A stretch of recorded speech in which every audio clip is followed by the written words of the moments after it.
everybody, and welcome to Jimmy John's Field here in downtown Utica. We have the Utica Unicorns tonight against the Birmingham Bloomfield Beavers here on the USPBL Network. That's Alex Johnson. I'm Brendan Shabath, bringing you this baseball game here on a Friday night and on Stroke Awareness Night here at Jimmy John's Field. And Alex, before we get into the matchup at all, got to talk about the weather. We went probably 3, maybe even 4 weeks here in the state of Michigan with no rain whatsoever, sunshine, warm weather every day. And then this weekend, it all kind of came down. We had rain a couple days in a row. Yesterday, we had the rain delay and cancellation here at the USPBL. Today, sunny skies, a little bit cloudy, but the wind is really important. Right now in batting practice going on behind us, the wind coming in from the outfield. We're not seeing very many long balls. Should be a low-scoring day today. Yeah, I think it should be, with the low wind, wind coming in. We've seen the guys just hitting around here, not letting balls going out of the ballpark. It could play a factor here, especially some of the fly balls we see here today. Some of the guys usually see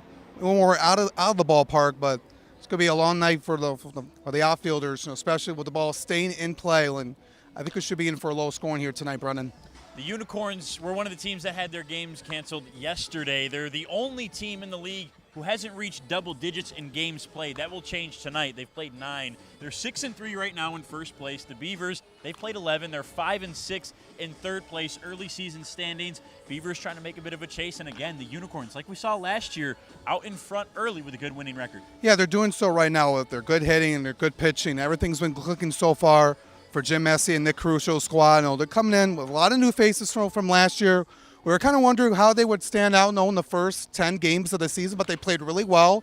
Everyone's been rallying against each other. A lot of guys, when I've talked to, over the last couple of weeks, they really enjoyed it. They've really been doing really well in practice, and everything's going along here tonight and should be a good one for them. And you talked about all the new faces that the Unicorns got this year. Last year, everyone that we saw, the reason they were so successful was because of the offense. Far and away the best hitting and slugging team in particular in the league. So far this year, it's been the other side of the ball, the pitching. They've just allowed 26 runs total in the 9 games that they've played. It's far and away been the best pitching staff that we've had so far in this league. And today they're going against the best hitting team in the Beavers. They lead the league with 59 runs scored so far this season. Yeah, pitching's been the name of the game for the Unicorns, and that leads you to success, especially early on. If you want to be able to get up front, you got to do all on the pitching, on your defense, and that's been something that they stress about with Jim Messi and Nick Caruso. And they're facing off against the Beavers. The times they played them this season, especially in their first matchup, allowing 6 runs, they put a lot of power. Seeing guys like Chris Davis and Malik Bowen of the Beavers get them a lot of pressure in the games they've played against each other this season. So we're going to see a lot of that here tonight, see how the Unicorns respond to that talented offense of the Beavers here this evening. And I think the platoon matchup between the Beavers pitching squad and the Unicorns lineup is particularly interesting tonight. 4 lefties and 2 switch hitters for the Unicorns in the lineup today. The Beavers are the only pitching squad in the entire league with any lefties. They have 2 of them, but they start right-hander Jesse Galindo on the mound. And despite the 2 lefties in the bullpen for the Beavers, as a team, the opponents' left-handed hitters are hitting .346 against the Beavers this year. Early numbers just look like the Unicorns have an opportunity today to do some damage from the left side. Yeah, it's sort of eye-popping, early part of the season. Guys, just getting some experience. And those numbers might be a little bit elevated right now, but they could dip down when we get to the later parts of the season. But this is good news for the Unicorns tonight, Brennan. And they really did their homework, and that's Coach Jim Aston really set up this lineup with all those lefties in, try to take advantage of that high batting average that the pitchers allow off of the Beavers. So I think we're going to be interested how they do so here tonight to see if the Beavers have a response to that to try to limit the damage of the Unicorns lefties. We've got some good Friday night baseball here in store for you guys here at Jimmy John's Field. Coming up after the break, it'll be starting lineups and our pitcher comparison. We'll be right back after this.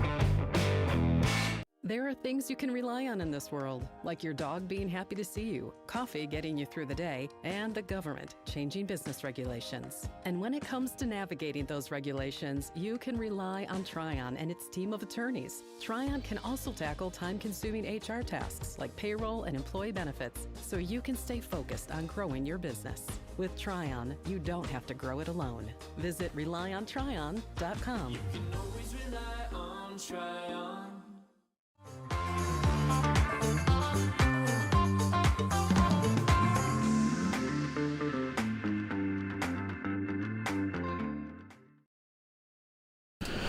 Welcome back to Jimmy John's Field pregame show here.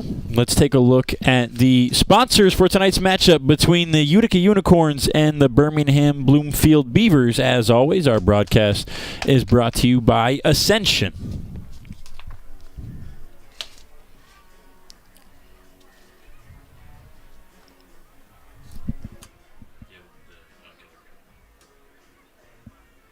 Along with Ascension, we have Belfour Property Restoration, Budweiser, Dave & Buster's, DTE Energy, Fifth Third Bank, Jarbcom, Jimmy John's, Macomb Community College, McLaren Macomb, McQuaid Heating, Cooling, Plumbing, and Refrigeration, Metro Detroit Chevy Dealers, Pepsi, Scott's.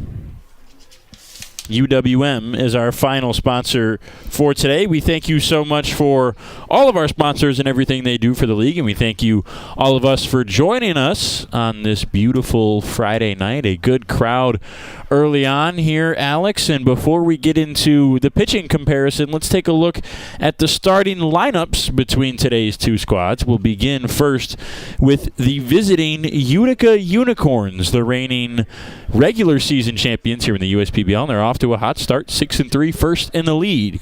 Batting first and playing center field will be Nick Pastore. Batting second and playing over in the hot corner at third base is Patrick Baggett. Lucas Gooden will bat third and play first base today. Justin Gomez, the cleanup man and the catcher. Pretty unusual to see a slugging catcher like that, but Gomez is in the four-hole tonight. Alejandro Lara plays at second base and will bat fifth. James Moses is out in right field. He'll bat sixth. Batting seventh and DHing tonight is Cam Norgren. Alec Brunson, a returner to the Unicorns, plays in left and will bat eighth, and batting ninth is the shortstop Donovan Curiel. They're led on the mound by Connor Tomasic for today's matchup, and he'll face the Birmingham Bloomfield Beavers, off to a 5-6 start in their first 11 games. Their 12th will be tonight, and they're led by Chris Davis, who's off to a really good start this season out in left field. He'll lead things off. Travius Ford is out there defensively tonight. He's in center, and he'll be batting second in the lineup. J.D. Stubbs is the first baseman and three-hole batter for the Beavers. Malik Bolin, the league leader in home runs and slugging percentage right now, with 300 home runs. 3 home runs. 300 would be pretty impressive with 3 home runs and a 600 slugging percentage. Bolin will bat fourth and be the designated hitter. Tremaine Spears has the hot corner duties defensively. He'll bat fifth. David Meach is in right, batting sixth. Marcus Judd, the star second baseman early on in the season for the Beavers, he'll be over there at second base again, batting seventh. Andreas Ugarte plays as the catcher tonight and will bat eighth, and Ben Wilcoxon is the shortstop, batting ninth. Jesse Galindo on the mound makes his third start of the year. Alex, you take a look at these two lineups, and you can't help but notice, like we talked about in the last segment, the lefties for the Unicorns stand out early. Yeah, absolutely. And looking at it for them, the Unicorns, looking at it, they're going to be facing the Beavers coming in with a 346 opposing batting average. So a lefty-heavy lineup, for the Unicorns are going to take advantage of it with that high average. So we're going to see how they're able to respond to that, and if the Beavers make any adjustments on the mound with Galindo, who's a very talented pitcher, a guy who was a key returner to the team last season, who won it all in the championship. So we're going to see how he attacks the lefties, especially so they don't get bounced around here in the early part of the game. And as they finish up the starting lineups here on the field, let's take a look at our pitcher comparison. As we mentioned, it's Jesse Galindo against Connor Tomasic tonight for the Unicorns. Tomasic is the only pitcher in their entire staff with an ERA, you see it right there, above 4. Everyone else has a sub-4 ERA. He's at 4.5 in 14 innings. It's still a pretty good start for him, especially when you look at the strikeout to walk ratio, 13-4, pretty good. Jesse Galindo still looking for that first decision of the year, a 5.5 ERA in 13 innings. He was primarily, almost entirely a starter last season. One start for him, entirely a reliever last season. He had one start. This year, he's adjusting to being a starter and an arm that can give the Beavers some innings, and with that comes a little bit of struggles, but he's starting to find his way a little bit. You see 16 strikeouts to 5 walks. Yeah, he has that experience, and Coach Dombrowski's done a good job of making that transition go smoothly for him, though. He's making his 3rd straight start. He's still looking for that first win, but looking at it right now, his 16 strikeouts compared to 5 walks is very impressive here at the early part of this season. And he was a guy that was about 250 average, on opposing hitters. So he's a guy that will do a lot. You know, the ERA is a little bit high right now. It's still early. Well, if he can do it here today to dip it down just a little bit, he'll be able to ease in and see how he can do here in his third straight start. And then looking over at Tomasic, he's a guy, with a lot of righties in the Beavers lineup. They're only hitting 216. For Tomasic, 216 average against right-handed hitters. So we're going to see how he's able to do that with the 6 that the Beavers have here tonight. And he's a tough man to stop on the mound, despite the high ERA at the moment. Galindo comes off a 5-inning, 6-hit, 5-run start his last time out. That came back on June 8th in a 9-5 win for the Beavers against the Mammoths. And we already mentioned the lefties. 4 in the lineup for the Unicorns, plus 2 switch hitters. It's likely 6 guys batting primarily from the left side tonight. Jesse Galindo. It's a really small sample size, only 18 at-bats. But in those 18 at-bats against left-handed hitters, 8 of them have gotten a hit. That's a .444 early season average for him against lefties. That's going to be key tonight, is how the left-handed Unicorn hitters do against the right-handed Galindo. Yeah, Galindo will have to really have to paint the zone. They're able to attack the strike zone early so he doesn't fall behind in counts, especially to the lefties, especially with that early damage that he's been put on here so far. That's something he's been really working on and try to lower that down. And for the Unicorns, they're able to take advantage of it. With the high average against lefties for the Beavers pitching, that's going to be something they got to be able to get a crucial on and able to take advantage on early before it's too late. It's Friday night baseball and stroke awareness night here at Jimmy John's Field in downtown Utica. A beautiful night. We thank you so much for joining us. We should have some good baseball coming up in just a few moments. We just got to wait for the anthem. We'll step aside for one final break, and when we come back, it's first pitch here on the USPBL Network.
Jimmy John's Field is the perfect venue for birthday parties, summer picnics, company outings, and provides the best entertainment in Metro Detroit with great baseball all summer long. Spend your summer nights under the lights at Jimmy John's Field in historic downtown Utica.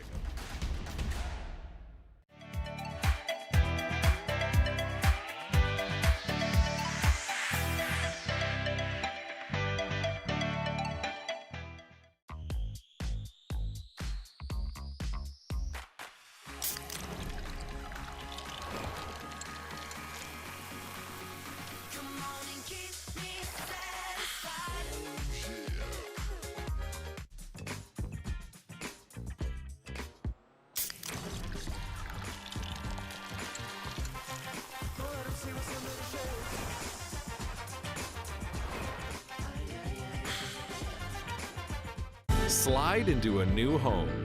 Work with a local mortgage pro who works for you. Get a cheaper, faster, easier home loan. Find a mortgage broker near you today at findamortgagebroker.com.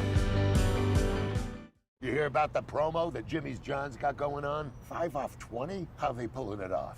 Magic? You got David's Copperfields in there? Show yourself, Copperfields! Jimmy John's. $5 off orders of 20 or more. Welcome back to Jimmy John's Field. Alex Johnson, Brennan Shabath bringing you the call tonight. Beavers and Unicorns just about ready. Jesse Galindo warming up on the mound. He'll have to face Nick Pastore, Patrick Baggett, and Lucas Gooden, the 1, 2, 3 hitters here for the early season first place Utica Unicorns. Look it to be a good game here tonight, Brendan. Both of these teams, saw them in the early part of the season. It was really good throughout the early part. No, it was a good battle, but we'll see how both teams respond here after a few weeks, after playing against each other a couple of weeks ago, and should be a good one here tonight. As we wait for the flag that was out there in center field below the fireworks during the national anthem. It's always fun. People who haven't been to the ballpark before and often just forget who people who are even here frequently. I know I catch myself forgetting a decent amount that they do the fireworks during the national anthem on Friday nights for our fireworks celebration, and it always scares some people and catches them off guard, which is pretty funny to watch. But as they get the flag off the field, this gives us an opportunity to set the defense behind Jesse Galindo. And it will be Chris Davis out there in left, Travius Ford in center, and over in right, it's David Meach. Tremaine Spears is at third, Ben Wilcoxon at short. Marcus Judd is the second baseman as the double play combination up the middle. J.D. Stubbs is over at first, and Andreas Ugarte wears the gear tonight behind the mound. As always, your defensive alignment is brought to you by Three Dimensional Services here on the US BBL Network.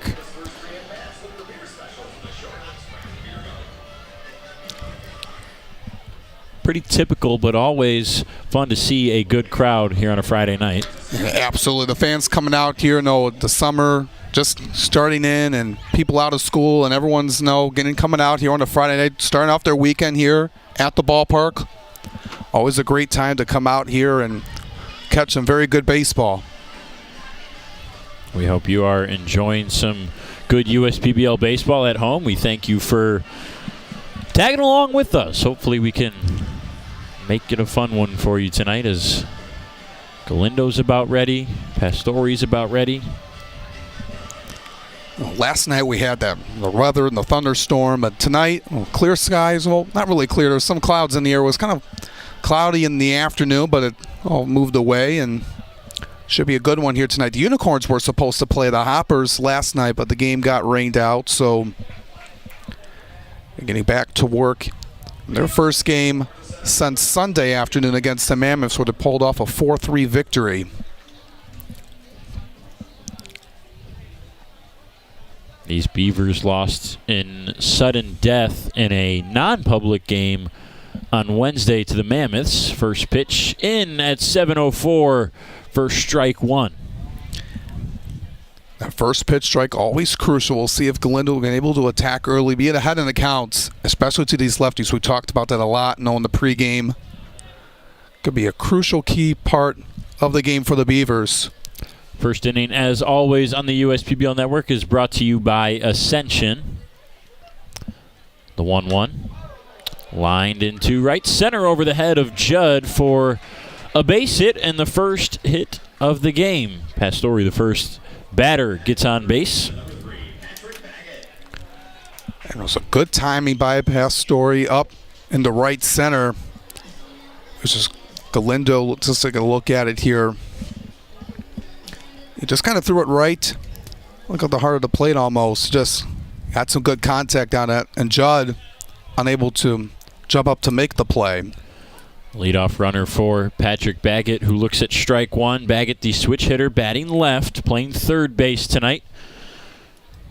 Slow start for him with these Unicorns. 4 for 23. That's a 174 average. But being the 2-hole hitter, obvious that Jim Essien likes what he sees early on in this season from Baggett. He walked 3 times on Sunday. No, he might have went 0 for 2, but he was able to reach base. That's something, at least something he's been really working on to try to improve his average. Right now, only at 174.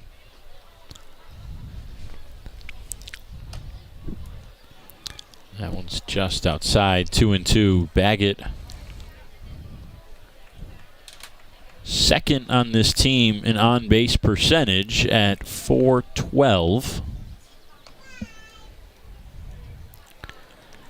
Well, that's due to the part that he's been given 10 free passes, in the first 9 games of the season.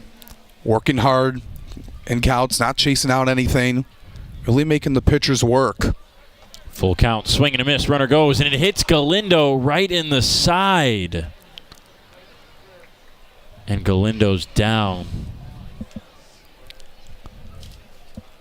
No, Ugarte was trying to just throw over to Wilcoxon at second. As Pastore was on the run, and unfortunate there by Galindo. And you have to feel for Ugarte right now. Certainly not what he was trying to do. And his sole job is to protect his pitcher. And it looks like Galindo's okay, and he might stay in this game.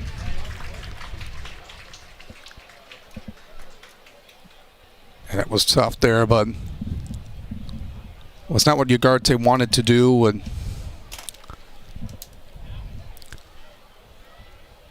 so it's a stolen base for Pastore over there at second. And now Galindo's going to get a few warm-up pitches.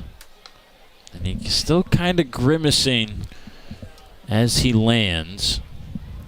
Baggett is down on strikes for the first out. So runner on second with 1 down for Lucas Gooden. And we'll see after a couple warm-up pitches if Galindo is going to be able to fight through this.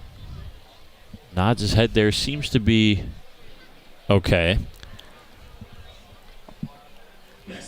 Just kind of tough. He was trying to duck out of the way as Ugarte was looking over to Wilcoxon to make the tag. Just got him on that back, and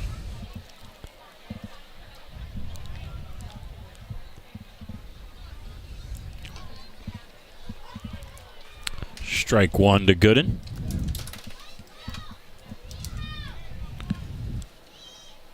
Gooden coming in. That guy with a late addition to the team was playing over at Indiana Wesleyan University, a team that had a really deep run in the NAIA National Tournament.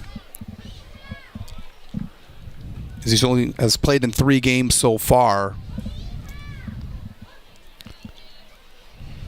He's just 2 for 11. These Unicorns, we mentioned how they got rained out last night. They have the least amount of games played early. We mentioned that in the pregame. Just 9 games for them. Every other team in the league is at least at double digits. They've been the unfortunate victims of a couple rainouts so far. So it's right when we get around those 10 games mark, we get to 30 at-bats, and you can start throwing in the averages and percentages more and more for a lot of these hitters. As Stubbs scoops that one up easily for the second out. But for the Unicorns, with them only having 9 games and not a ton of guys getting a ton of at-bats, we're still kind of in the stage of feeling things out before batting average starts to matter as much. Yeah, it's true. They were supposed to play on the opening day on the first game of the season, the championship rematch, but that got rained out, and then we're not able to play last night. But you were able to see, early on in the season, guys just trying to get their feet wet here and trying to adjust to the USPBL and taking quality at-bats and just getting some repetition and some experience under their belt. Gomez, the left-handed catcher, steps in. 2 balls, no strikes, a good hitter's count with a runner on third as Pastore was able to advance on the ground out from Gooden. And a chance for the Unicorns to get on the board here in the first. 2-0. Swing and a miss. Fouled down the right side.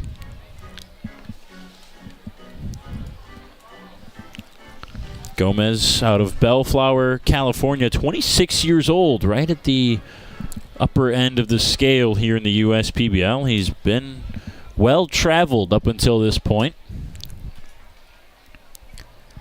He spent some time, That one's grounded to third and past the glove of Tremaine Spears. That will bring in a run, a soft seeing eye single for Justin Gomez, and the Unicorns are on the board first. Yeah, that was just softly hit off the bat of Gomez right by Tremaine Spears, and that went down the left field line. And he hasn't played since last Friday. He left the game due to an injury on a foul ball when he missed Sunday's game. Coming back here, only hitting 1 for 7 against the Beavers to start the year, but picks up a crucial hit and a run in, and the Unicorns will take the early lead. Lotta takes strike one on the slider.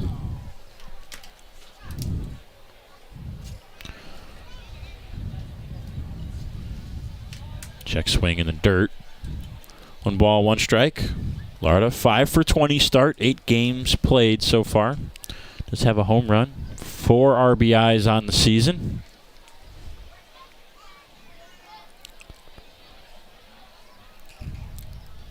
He hit that home run against the Beavers in the last series a couple of weeks ago.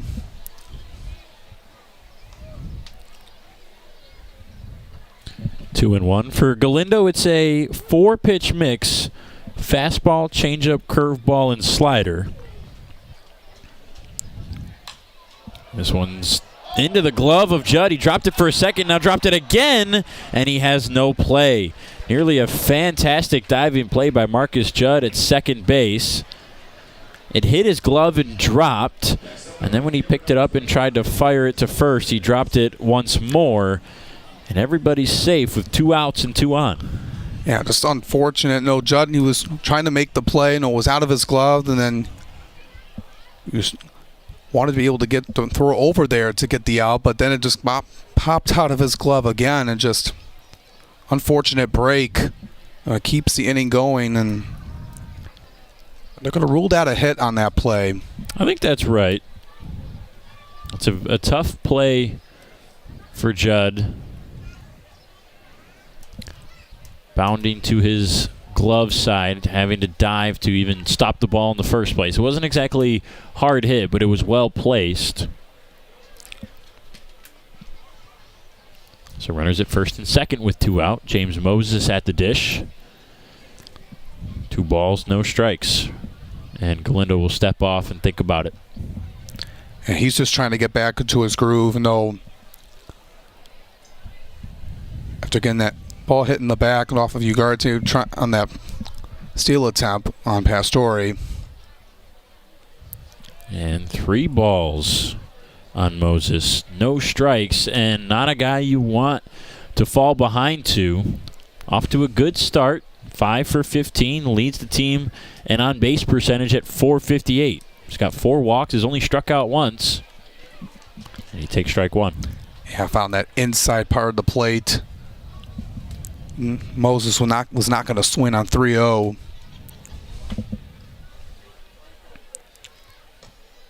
That one's high for ball 4, and all of a sudden, the bases are loaded. All of this happening with 2 outs. The inning started with a single from Pastore. He's already been plated. It was followed by a strikeout to Baggett, and then Gooden grounded out to the first baseman. Since then, 2 soft singles and a walk. Leads to the bases loaded with 2 outs for Cam Norgren. And Norgren had himself a day on Sunday, had a 2-run blast out to right field into the lawn area.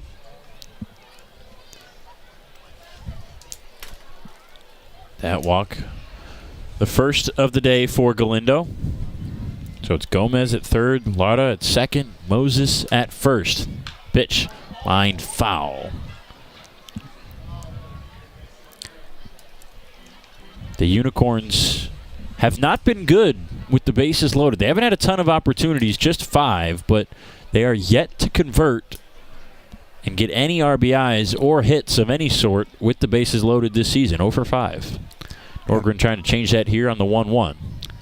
And they had some chances as of late, but were unable to capitalize, and had a chance on Sunday, even though they got the win.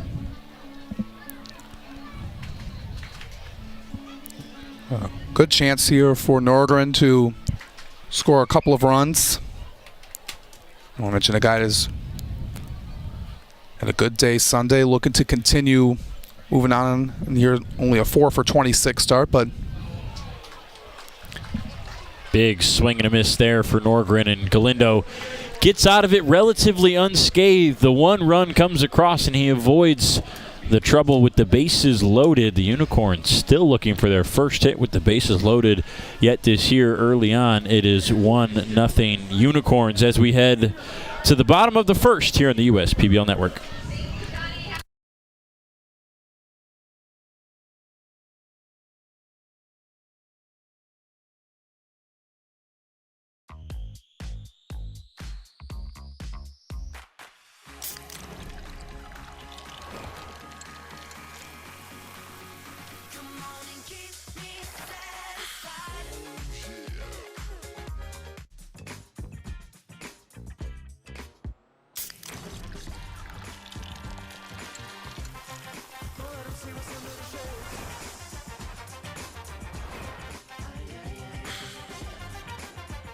Slide into a new home. Work with a local mortgage pro who works for you. Get a cheaper, faster, easier home loan. Find a mortgage broker near you today at findamortgagebroker.com. You hear about the promo that Jimmy's John's got going on? 5 off 20? How they pulling it off? Magic? You got David's Copperfields in there? Show yourself, Copperfields! Jimmy John's. $5 off orders of 20 or more.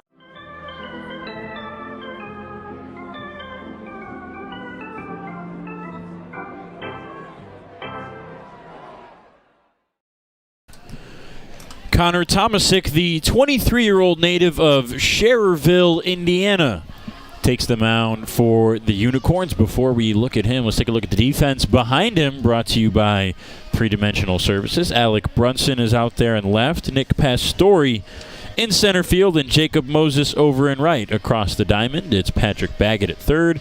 Donovan Curiel is the shortstop, combined with Alejandro Lara at second base, and Lucas Gooden is over there at first, and Justin Gomez is the catcher behind the dish. Tomasic comes in 4 appearances, 3 of them starts. This will be his 4th start, and a 4.50 ERA in 14 innings. We mentioned it's the only ERA on the entire Unicorns pitching staff that's above 4, and it's still pretty good. The early numbers for him point to good signs. High strikeouts, low walks as he faces Chris Davis.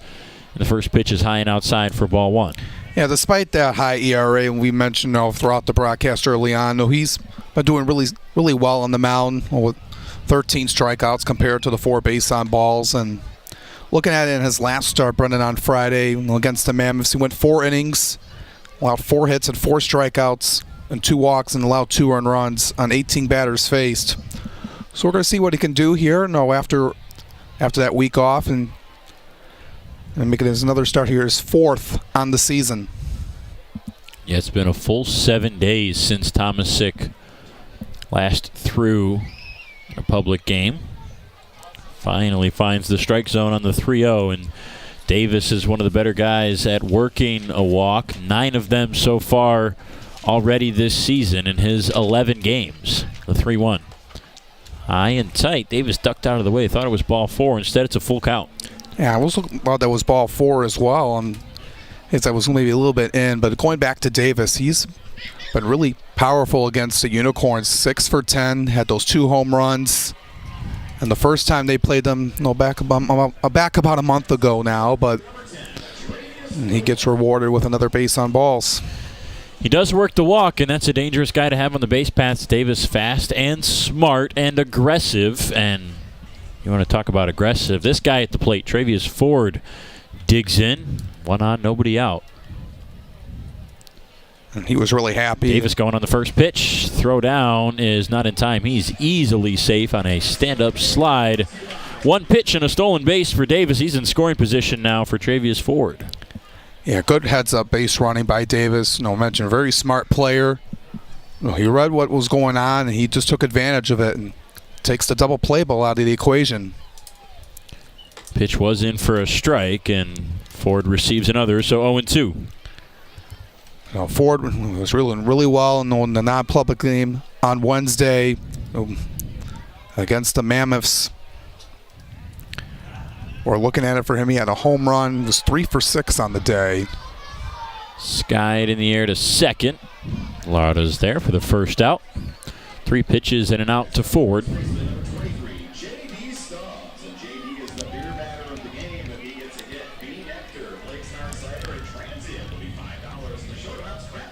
J.D. Stubbs digs in now from the left side. Tomasic. Lefties are 5 for 17 against him so far early.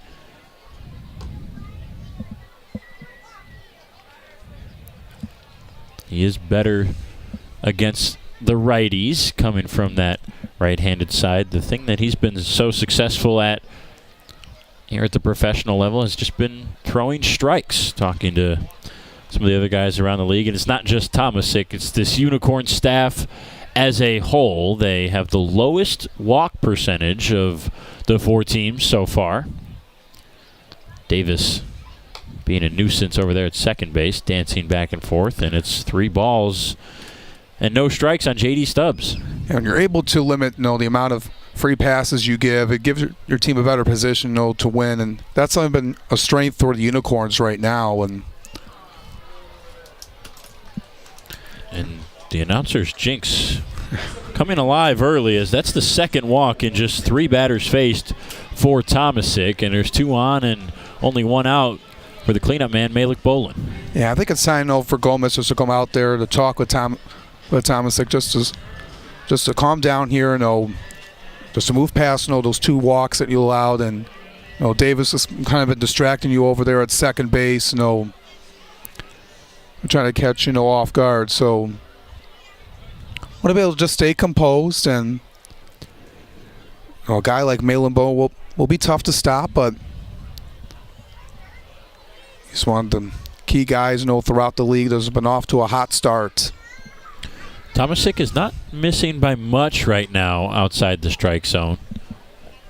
These spots are close, and that's perhaps what was being discussed in the conversation with Gomez on the mound visit. Bolin digs in as early candidate for one of the best hitters. This one's out to right in a tough spot. It will be caught, and Davis was not on the bag, so he can't tag and go to second.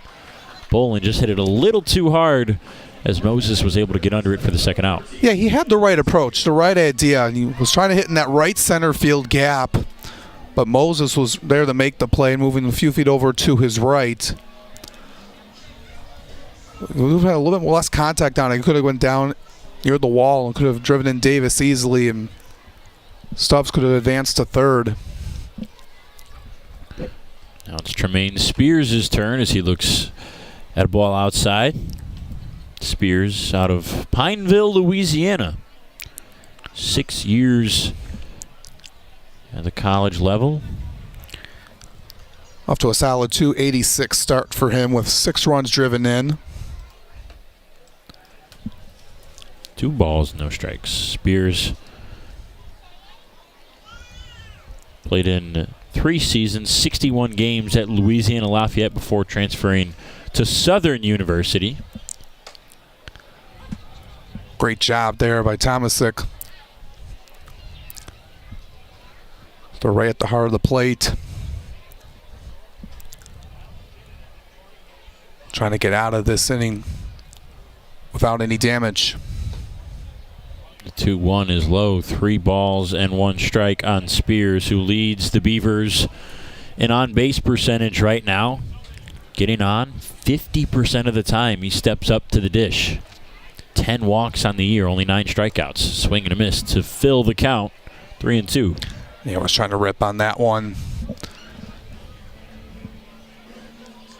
Spears is another guy that makes pitchers work. I'm going to try to get rewarded on base. Big spot here. Runners will be on the move. Fouled back. Unicorns got on the board first. The Beavers have a chance to at least tie it here with a man in scoring position. Almost any base hit, Davis will likely be sent home. He's got enough speed to score. The Runners will be on the move again. The 3-2. Low for ball 4, and that will load the bases. Pretty similar story in the bottom of the first for the Unicorns as it was in the top of the first for the Beavers. 2 outs, bases loaded now for David Meach. You get the right idea. Maybe just send it a little bit low for the home plate umpire to call it a strike. And now you're in another situation here with the bag's full, and you got 2 outs. That's the good thing if you're Tomasic. Meach takes strike 1 on the swing and miss. Now the 0-1 from Tomasic.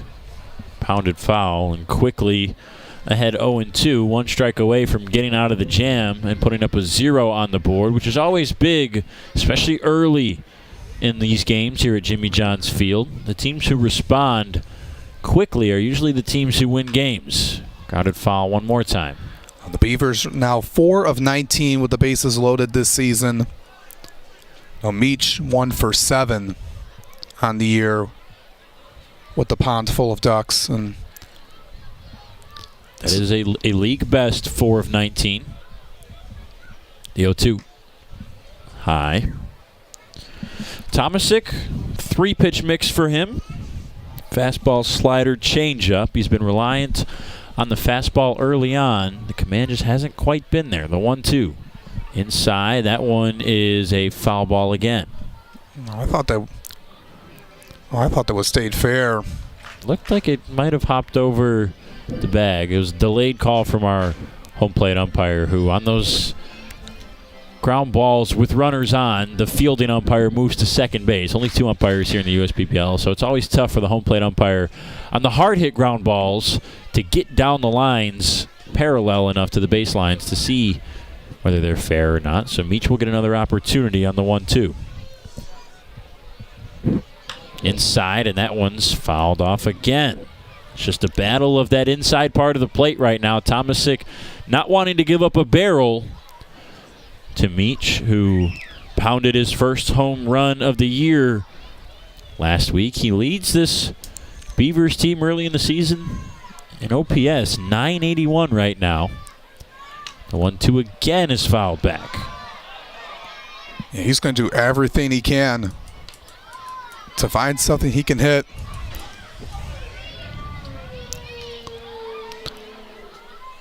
After hitting that first home run, he's trying to get into his groove. The average might say otherwise, but he's been working hard. Out to left, softly playable for Brunson, and he makes the grab. Beavers threaten, but they don't get anything in the bottom of the first. The Unicorns still lead it 1-0. We've played 1. We'll head to the second here from Jimmy John's Field on the USPBL Network.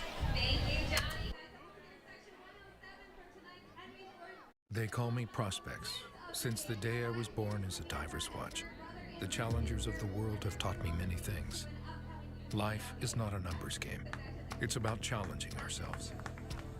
No matter what happens, just follow your heart. These pioneers drive our generation forward. Not by setting records, but by never giving up. Keep going forward. Prospects. Available at Lucido Fine Jewelry.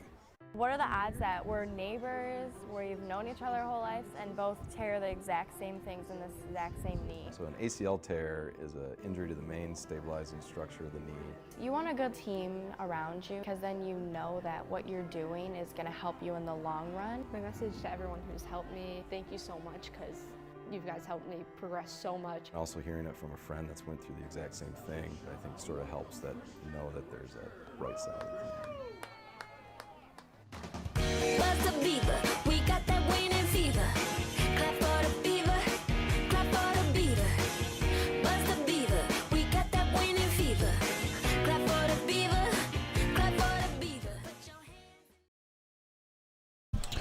1-0 lead for those guys after the first 6 outs.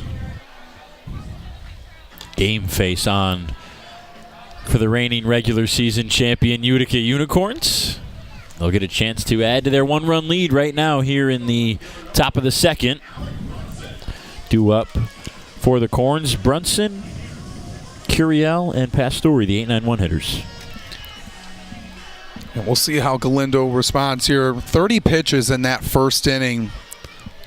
He did allow that one run on that RBI single by Gomez. So see if you can get a quicker inning of work.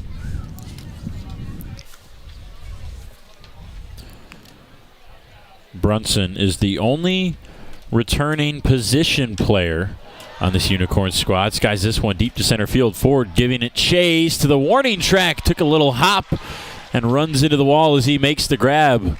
A nice catch out there from Travius Ford on a tough play. Brunson struck it well and deep, but it's just out number 1. Yeah, he made Ford work for it, gave it a ride, and like what he does here out in the outfield, he hustles for every play and able to track that one down on the deepest part of the ballpark. The warning track, and could have been trouble, but not so fast as Travius Ford, who comes out with a lot of energy out in the outfield and gives everyone a spark. Big swing and a miss for Curiel on top of the fastball for strike 1. Curiel out of West Covina, California. 3 college seasons. One at Sonoma State, another at Clark. He was here in the USPBL back in 2021, 2 summers ago, with these Unicorns. Decent numbers in 36 games, .230 average. Had a home run, 8 RBIs.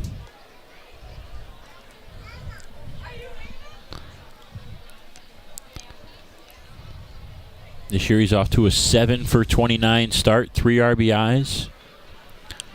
That's in a 1-2 count. And 2 balls, 2 strikes. He's had some solid numbers against the Beavers this season, 3 for 9 with an RBI. And he's a natural player, and a leader that has been dependent on for Coach Essian's team. When talking with Coach about him, how he's been doing this season. Talked to him a couple weeks ago about that, and there's a swing and a miss for strike 3. That's the 3rd strikeout for Jesse Galindo. That'll flip the lineup over. And that's what has been the struggle for Donovan Curiel in his professional career. Just 4 walks compared to 27 strikeouts 2 summers ago here at Jimmy John's Field. Early on this season, that's his 8th strikeout and yet to be awarded a free pass. Yeah, he was just trying to hold up on that play, but the home plate umpire said he went too far and broke the plane, and was not happy about that when he was walking back to the dugout. Pastore for the 2nd time in as many innings has it even 1-1. He singled and scored the first time, the only run to come across. Had a leadoff single to right center field on a nice piece of hitting. Thought about off rain. Found the strike zone, though, 1-2. Yeah, good location by Galindo to set that one in perfectly on that inside part of the plate. Galindo could use a short inning here. We mentioned the 30 pitches in the first. Chance to get out of it, and he does just like that. Strike 3. 3 up, 3 down, 2 of them swinging. And Galindo on just 10 pitches gets out of the 2nd inning. We'll head to the bottom right here on the USPBL Network. With a transforming world, we can see how drastically the world is heading towards automation. And so, we need 24/7 surveillance and security systems for our homes and businesses to avoid any theft or breach of privacy. JARPCOM brings the installation of security cameras to the tip of your fingers with our state-of-the-art mobile app. JARPCOM also provides surveillance monitoring of your entire property with flexible options that offer a dependable solution to be scaled to fit any domestic or commercial need. Contact JARPCOM today for a free estimate at 800-369-0374 or look us up on the web at jarpcom.com. Make your move with a quick and easy mortgage from Genesis Credit Union. We have mortgages to fit your life. Genesis Credit Union. Visit us today.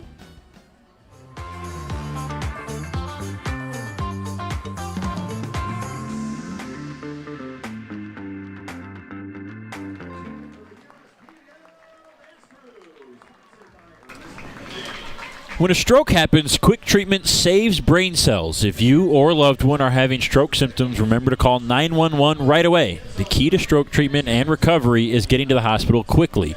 Clot-busting medication and medical devices have made strokes more treatable, but every second counts. To learn more about tonight's sponsor, Ascension Michigan, and their stroke care services, call 866-501-3627. That's 866-501-3627, or visit their website, ascension.org/Michigan Stroke, for more information, as we do our best here on the USPBL Network to make everyone informed and aware here on Stroke Awareness Night here at Jimmy John's Field. 1-0 Unicorns here in the home half of the second for Marcus Judd, Andreas Ugarte, and Ben Wilcoxon, as Judd quickly flares this one over the third baseman's head for a leadoff single. Good start, by Judd. Well, redeeming himself, after that play. That kind of was unfortunate. That scored in the run for the Unicorns. That went kind of a bloop single over the head of Baggett, and trying to get something going early here in the second inning for the Beavers. That'll bring up Ugarte with some speed for Tomasic to worry about over there at first. He works quickly in for strike one. And seeing if Tomasic can have an equally as fast inning as Jesse Galindo, his opponent on the other side, had in the second. They both had 30 pitches in the first. Judd dancing over there at first base, and that worries Tomasic a little bit. It does have some speed. It was 3 for 3 on the base paths this season. Trying to put some pressure on him, make him aware that I can go at any time. Be on the lookout for me. The Beavers, the best base stealing team in the league early on. Ugarte out to right. This one's hecking foul. Giving it chase was Jacob Moses. Beavers 28 for 30 early on this season in just 11 games played, as JJ took Ugarte's bat. He wasn't done with it yet. And he'll get it back from Wilcoxon. No matter what, JJ's still the goodest of good boys. He is. He got a little bit too excited there, but no. He's just trying to do his job, you know? And you can't fault him for that. He's the star of the show. Every single game. He works hard every day. The 0-2 pounded to second base on a high hop, fielded to second for one, relay to first. They did not get him, as that was just a play that took a long time to develop. A nice job by Larda to connect with Curiel to at least get the lead runner.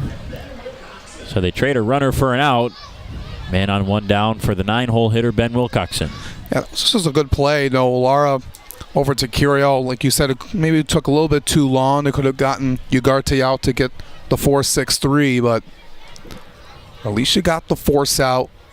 The guy in scoring position. Now, looking at Ben Wilcoxon, was the highest average on the Beavers this season. That's the number 9 hitter.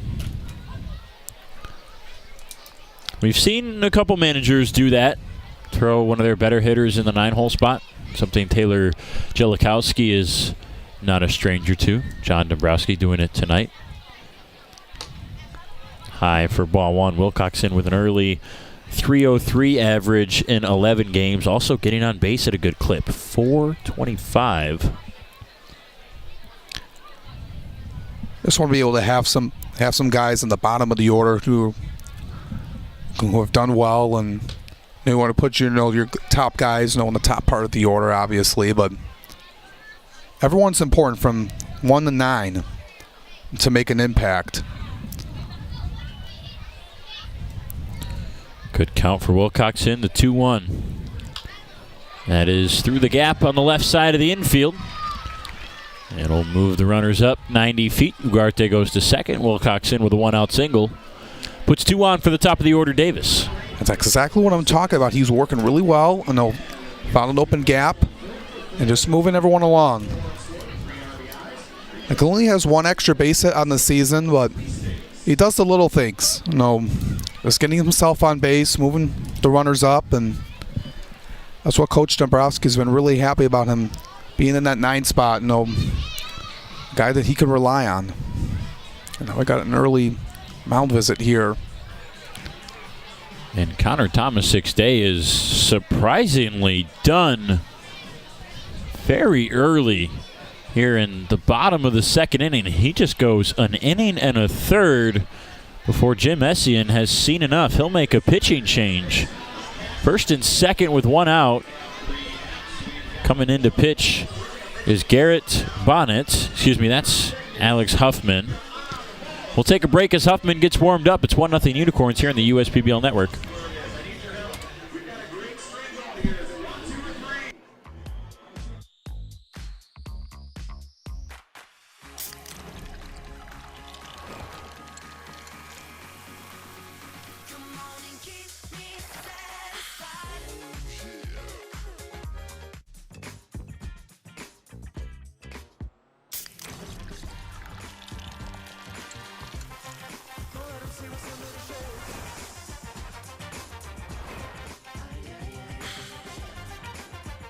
Slide into a new home. Work with a local mortgage pro who works for you. Get a cheaper, faster, easier home loan. Find a mortgage broker near you today at findamortgagebroker.com. You hear about the promo that Jimmy's John's got going on? 5 off 20? How they pulling it off? Magic? You got David's Copperfields in there? Show yourself, Copperfields! Jimmy John's. $5 off orders of 20 or more.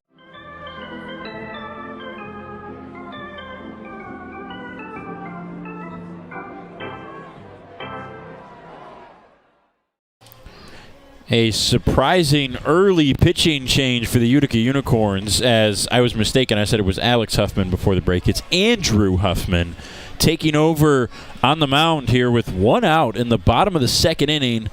Runners on first and second. He'll face the top of the order as the 23-year-old native of Kerhonkson, New York, steps on the mound. And Alex, just a surprising early pull from Jim Essien of Connor Tomasic.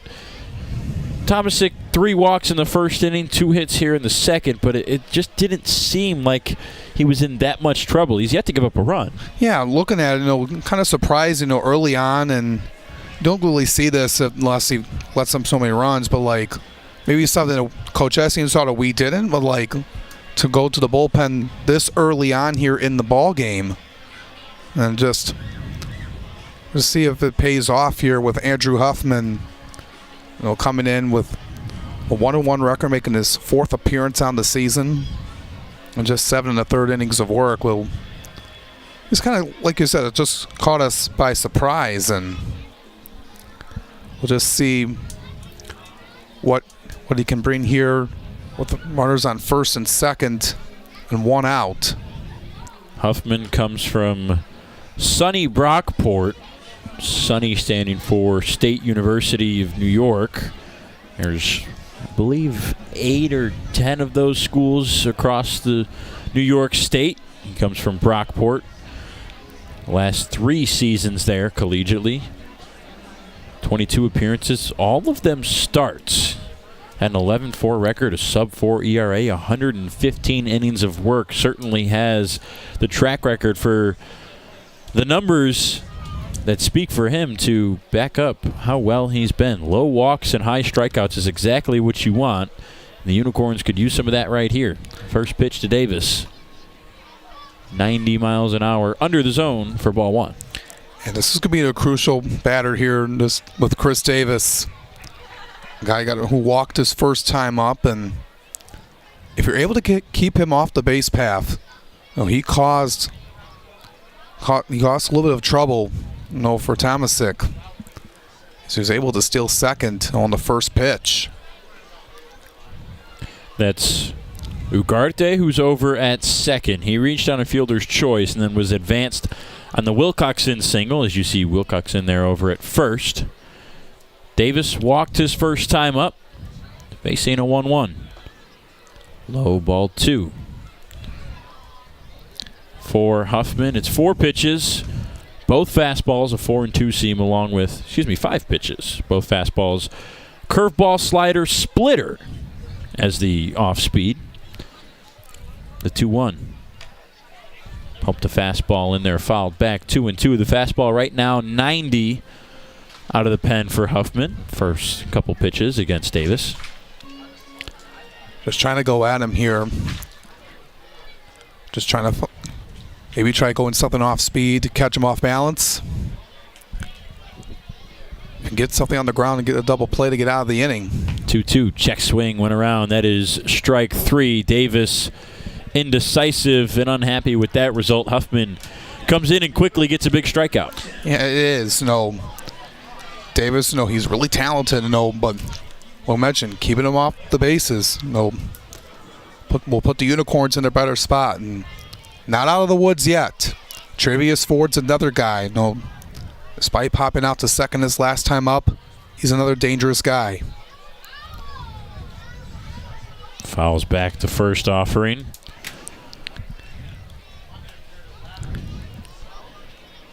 He's going to make you work. Either to get on base or to record the third out.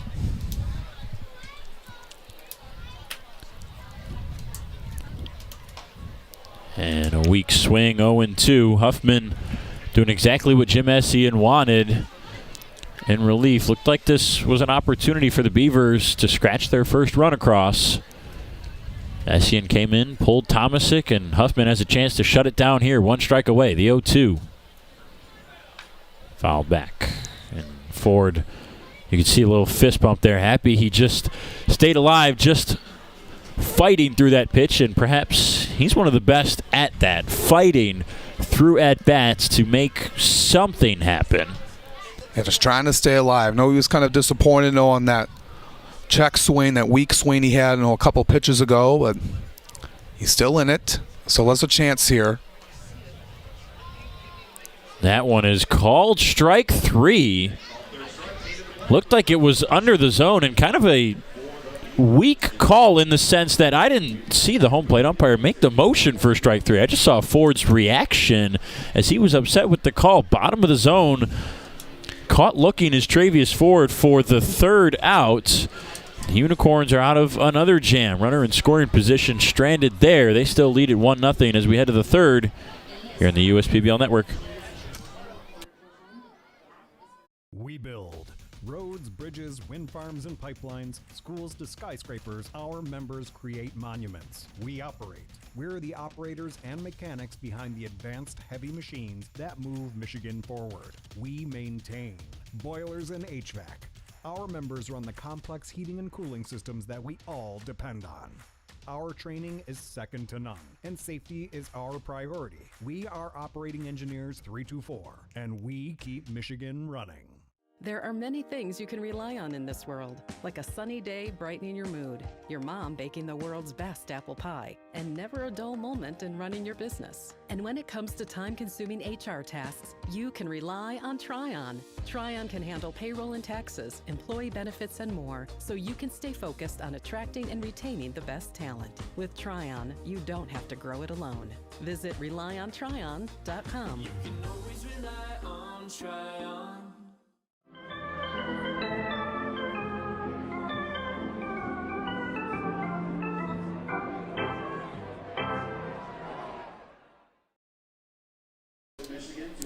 Jesse Galindo still on the mound for the Beavers as the Unicorns. Only 1 run has come across for them. It'll be the 2-3-4 hitters Baggett, Gooden, and Gomez here in the first half of the third.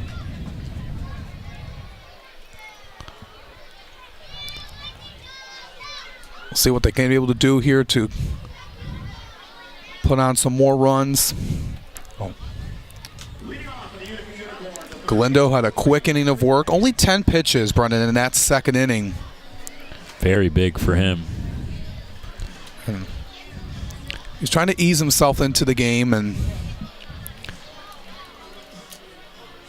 he'll have to shake off that pitch, or that throw rather, from Ugarte in the first inning, and has been able to settle in nicely.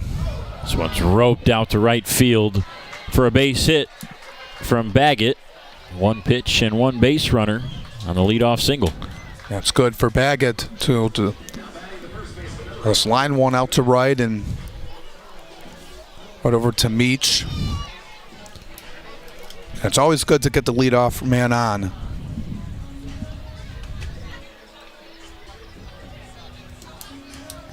Curious to see how deep John Dombrowski lets Jesse Galindo go with the starter on the other side having been pulled already. Galindo gets strike one against Gooden.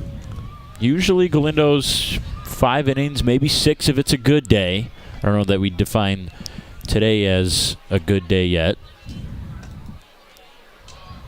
So far, the numbers are good. 4 strikeouts, 1 walk, but already 4 hits and a run.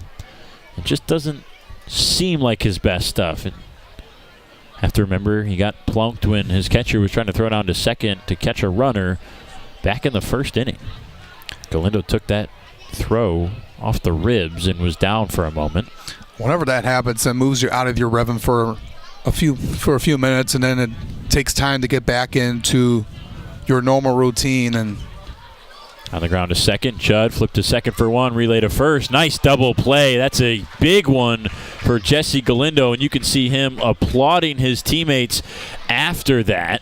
That might have just given the starter another inning of work here in this game. If he can keep pitching well, he has a chance to face the minimum 3 batters for the second inning in a row here in the third. That's always a momentum booster to get the twin killing double play. It was a good turn there by Marcus Judd, and to send it over to a shortstop, Will Coxon, to Stubbs, and to make it look easy out there. And Judd was not happy about the play back a few innings ago, or just bobbled out of his glove a couple of times, but able to get that one to get the Unicorns off the bases. Well outside, Gomez had the RBI single in the first that scored Pastore from third. Trying to keep the inning alive here in the third. Off speed misses 3-0. It hasn't been able to find the zone here in this at bat. Just don't want to fall behind, and that one's outside. Second walk of the day for Galindo. Gomez reaches with 2 outs. And, we discuss how deep these guys are going to go. Each of these teams will only play twice this weekend. They're both off tomorrow, and then they'll play each other on Sunday. Then after that, the Beavers don't have a game until the 23rd. The Unicorns will play a day before that on the 22nd. So just going back to that, I'm just still kind of perplexed by Jim Essien pulling his starter so early, getting to the bullpen that early in the game in the second inning. It's not like they have a ton of games this weekend, which means, okay, maybe it's fine to use the bullpen a little bit more in this game with only 2 games this weekend, but still just kind of surprising. Runner goes on the 0-2. Thought they had him for strike 3. Ugarte doesn't throw down. Maybe a little gun shy after plunking his pitcher the first time he threw down to second base. You also don't want to be able just to preserve the health of your bullpen. No, only 2 games this weekend, so it's not like they have a long stretch throughout. But pulling Tomasic in the second inning was kind of a surprising move. But Huffman was able to get the job done and leave the inning unscathed. And like you mentioned, there's a lot of things in baseball and on decisions of what you do, and looking at the score where it is, it wasn't like getting out of hand for Tomasic. It wasn't like they were going at him.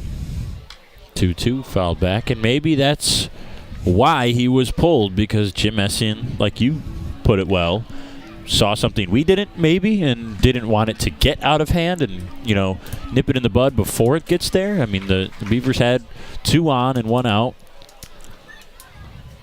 Weren't able to get any runs. 2-2 is high and tight on Lauda. There's a lot of strategy involved, and being a manager is not easy, and know every single pitch, every single batter. You try to figure out what you want to do to put your team in the best position as possible. And Coach has pitch, got him, strike 3. I think Lauda knew it right away. Caught looking as he goes down, and Galindo, another short inning, only 4 batters. Big one, he needed that. That is the 5th third out of the game.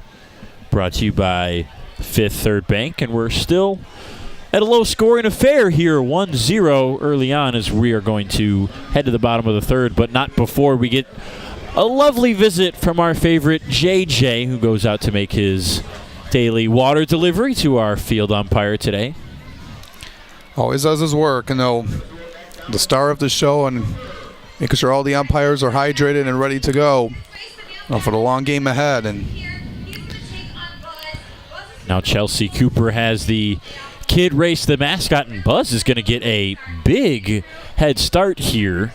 He's over on second base, and our kid is going to start at first here on the DTE Kid Race the Mascot.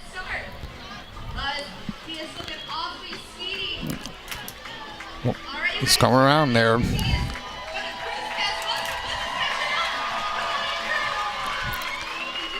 Looking at that, the kid wins again. Color me shocked that the kid won again. The mascots have been dismal ever since the birth of the USPBL, but in particular, the last 2 summers that I have been here. Not only are they not close, they're not competitive. I mean, let's make it interesting here. He had a 90-foot head start. What are we doing? Buzz has been particularly bad in some of these races as well. A bad track record for him, and he's hoping his team can get off a slow start to this game. JJ's going to head to the doghouse. Huffman back out for his 2nd inning of work. And he'll go against Stubbs, Bolin, and Spears. Stubbs walked his first time. Yeah, coming in with a .282 average to start the season. Always been in that 3 spot for Coach Dombrowski's team. And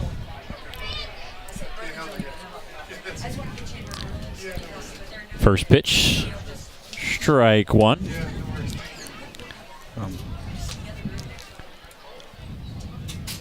Played really well in his collegiate career at Georgia Gwinnett College in Georgia and Lawrenceville. He was a national champion there. It was Georgia Gwinnett's first ever back in 2022. That was last summer before joining the USPBL. And punches a single to the opposite field as it's scooped up by Brunson. The leadoff runner is on again for the Beavers. That is the 3rd straight inning. They've gotten the leadoff man on, the 2nd in a row by virtue of a base hit. Yeah, they were making him pull, and Stubbs made him pay. And once again, leadoff man is on for the Beavers. Had it in the last inning on the first pitch by Marcus Judd, and the 3rd straight inning. So now let's see if they can capitalize on it. They have a good start, but now can they be able to send one home? This brings up Bolin for the 2nd time today. He flew out to right field his first time. The designated hitter is off his feet defensively. Swings through strike 2. Bolin, really good early season numbers for him. A .286 average, a .600 slugging. Faces the 0-2 here. Huffman delivers. Swing and a miss. Blew the 91-mile-an-hour fastball right by him. Up above the strike zone. 3 pitches and a big strikeout there. That's already the third for Huffman and 4 batters faced. Yeah, it was really good location. Chasing at the top of the zone. Huffman couldn't able to get anything on it. Actually, Bolin, wasn't able to get anything on it, but that's another huge out. A talented guy like Bolin, you keep him off base. Spears swings through one. The fastball is getting the Beavers here in the 3rd inning. They've been going really aggressive. Trying to go at it. And it's been a good work by Huffman. Check swing. Spears went too far. The last 5 pitches have all been strikes. 4 of them swinging. Can Huffman make it 6 and get 2 outs? Looks to center, sets, fires.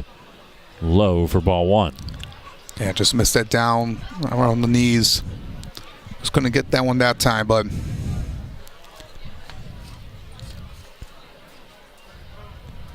just going through his motions, just taking a look over at Stubbs. Stubbs not a base stealing threat over there at first. Just missing it outside. It's been a heavy dose of fastballs with Huffman, not just in this inning, but since he stepped on the rubber. And it's a pretty good fastball. 91 with a little bit of life, though. Seems a little bit firmer than most. Yeah, it's just been his go-to. He's been really confident with it, getting guys to chase. Went with it again there, that time low and in, and Spears was able to fight it back. And once again, this time at 90 miles an hour, with Spears able to get a piece of it. Stick around after the break at the end of this 3rd inning. Don't go anywhere, as Dr. Grozda from Ascension, Michigan, who is our sponsor of Stroke Awareness Night, will be joining me here in the booth to educate everyone about stroke awareness and discuss a little bit of his work in that field and maybe even a little bit of baseball. Yeah, looking forward to that here after the break. With the Stroke Awareness Night and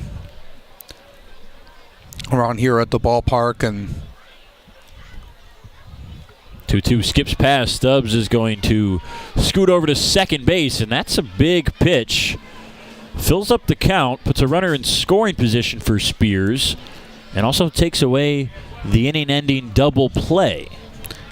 That's something that Huffman did not want to throw and really wants that one back. No, you were doing really well, being ahead in the count 0-2.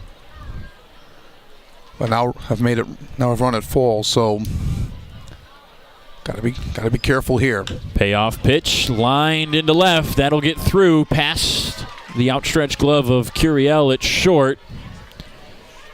And now runners at the corners. Brings up David Meach. Yeah, Stubbs had to just hold it second for a second, but then he was able to go after it was not caught. But it was a good at-bat, though, by Tremaine Spears, to battle through back to make it 3-2 and then earn his way on to first base. That was a really good at-bat when you consider Bolin just struck out on 3 pitches right before, 3 good fastballs, and Spears fell behind 0-2 on those same fastballs. Yeah, absolutely. He really worked at it, and he gets rewarded. And now you got something cooking here. You got the runners on the corners, only 1 out. Now David Meach, a guy, he hit his first home run of the year on Wednesday. A chance for him to, if you get a sacrifice fly, send one out. Swing and a miss. Beavers have 17 RBIs this year with a runner on third and less than 2 outs. That comes in 33 opportunities, so they're hitting .515 on those chances. Pretty good numbers, but right around league average. Every team in the league is hitting above 500 in that scenario. A runner on third, less than 3 outs, which is a big indicator in all of baseball, wherever you look at teams that are just good offensive, good run-scoring teams. And you need that here, especially for the Beavers, who have been really well, at the top of the league in offense. Need to capitalize on these opportunities with less than 2 outs. runner in third or runners in scoring position. You can't leave guys on base, and that's wasn't the story here. If you want to be, be successful at any level. It's the second time Huffman has thrown Spears back to first. Spears tied for the team lead with 8 stolen bags. This one's popped up just behind shortstop. Curiel is under it. He'll make the grab, and certainly not deep enough for either runner to move up. So that's the second out to bring up Marcus Judd. Got under there by Meach and couldn't able to get it a little bit more deep into the outfield, and Stubbs will just have to hold at third, and still got another chance.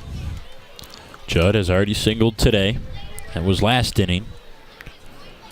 Nothing more than that as he was thrown out on the double play ball next.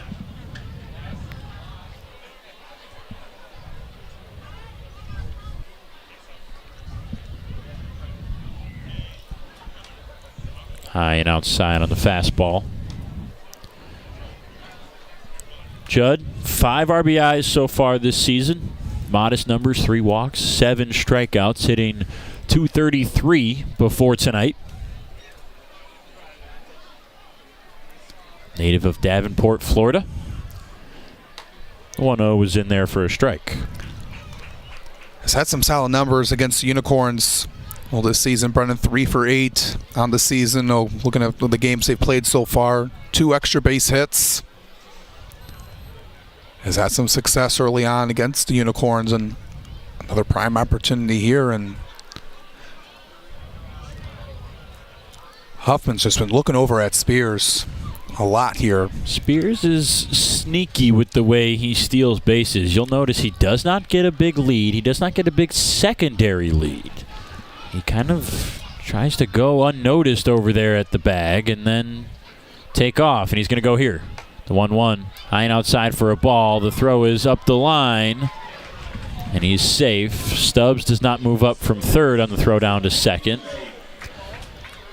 So that removes the force out. 2 balls and a strike on Judd. Chance to score 2 now and possibly take the lead with a single.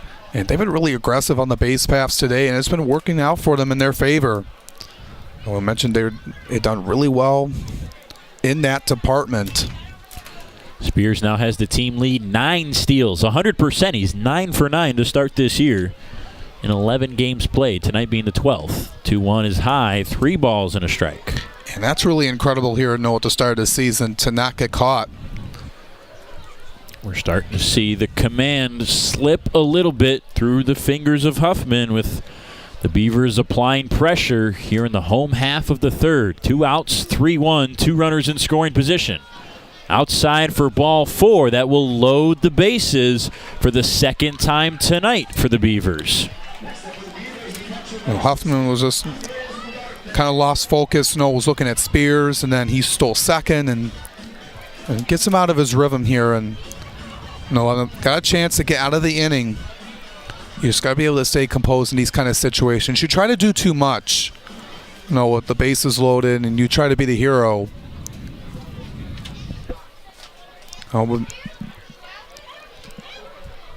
Now a fresh chance for Ugarte as he looks at a 91-mile-an-hour fastball for ball 1. I think that's the best fastball we've seen velo-wise so far tonight from Huffman.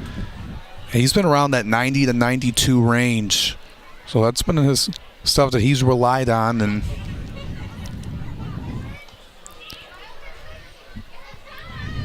we simply have not seen much other than the fastball, which is surprising given that he has a 5-pitch mix. 2 of them are fastballs, so we're seeing the mix of the 4 and the 2-seam, but I don't remember very many curveballs, sliders, or splitters that we've seen yet. It's mostly been the fastball, and it's been working for him, and especially getting guys out like Bolin, and some of the other players have been really dangerous on this Beavers squad. But maybe we'll try to put one in here. Maybe put an off-speed pitch to. I think looking at the Beavers, they're expecting the fastball. Ugarte waits on the 2-1. Fastball lined into right. That will hang up just long enough for Moses. That looked like it might have been a 2-run single. But for the second time, Jacob Moses able to get behind and under the flyout. And that will end the threat. Beavers still scoreless. They trail by a run as we head to the fourth here on the USPBL Network. Dr. Grozda from Ascension, Michigan, joining us after the break. You dreamed of starting a company, not an HR department, but your business has grown fast, and so have the complexities of payroll and taxes, benefits administration, and other HR functions. That's why your business needs a professional employer organization like Tryon Solutions. Tryon provides businesses of all sizes access to top-tier healthcare and employee benefit plans. With Tryon, you don't have to grow it alone. Visit RelyOnTryon.com. You can always rely on Tryon.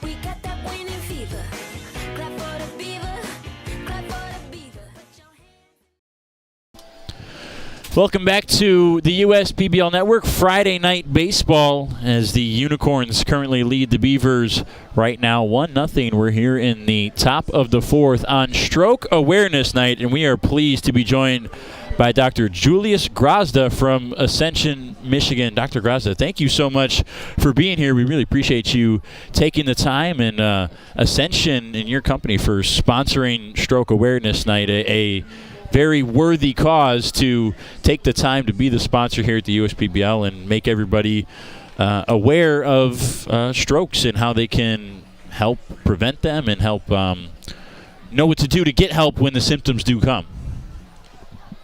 It'll be Jacob Moses batting first.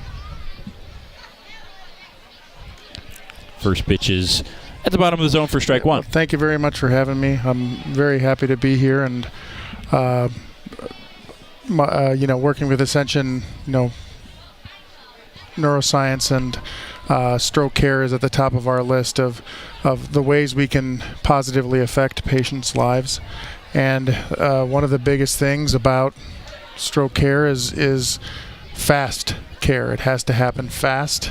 And the biggest thing about that is we have to have knowledge in the community. A little pop fly is caught by Spears for the first out.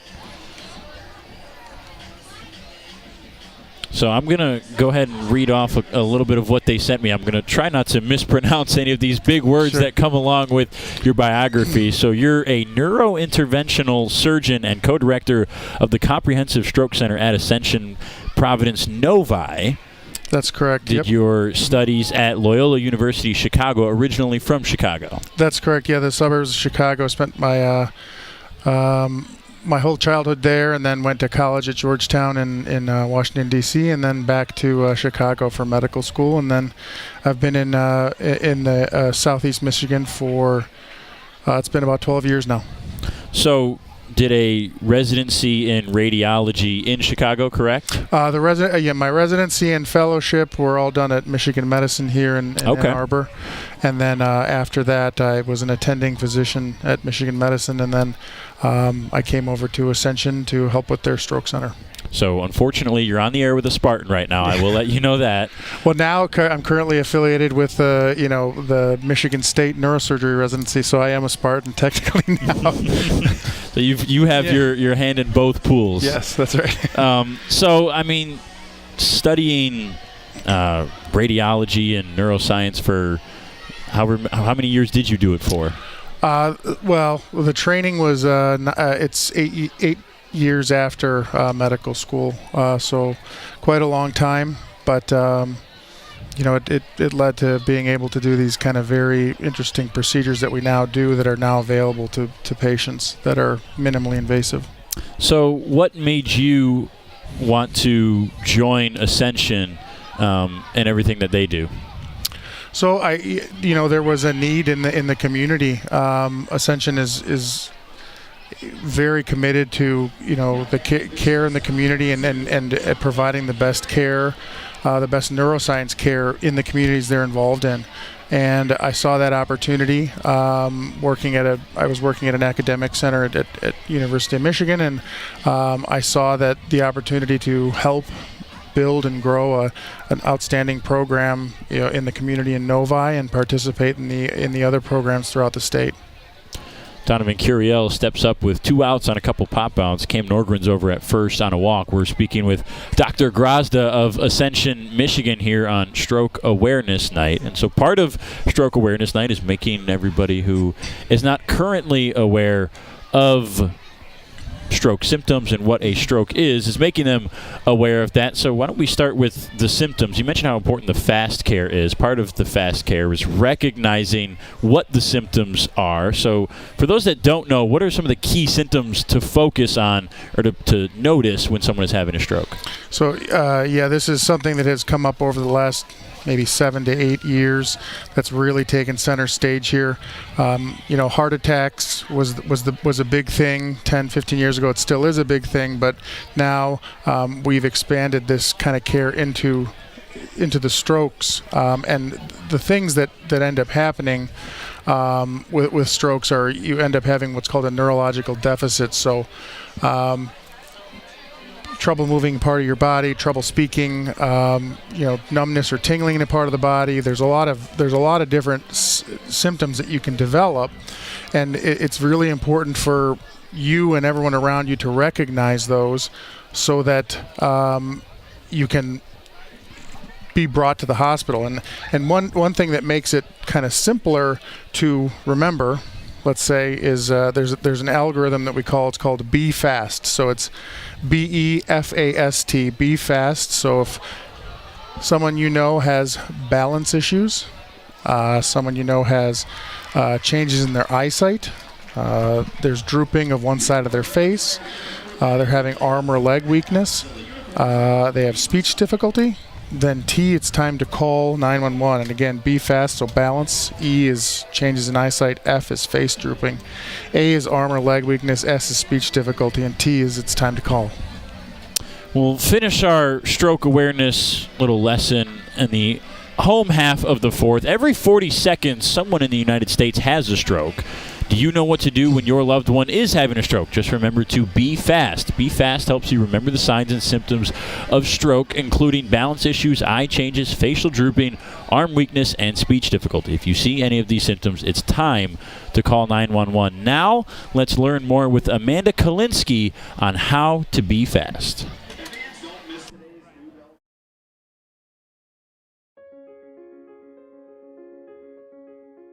A good acronym to use when you think you might be having a stroke is BFAST. So B is for balance, so sudden loss of balance or coordination. E is for eyes, sudden changes in your vision or blurred vision. F is for facial droop. A is for arm weakness. S is for slurred speech, and T is for time. It's time to call 911 if you recognize any of those symptoms, which may be a stroke. And so you need to get to the hospital immediately and get emergent treatment for your stroke symptoms. Here at Ascension Providence Rochester Hospital, our stroke program has received recognition from the American Heart and American Stroke Association with their Get With The Guidelines stroke program. We have been shown to be a leader in stroke care.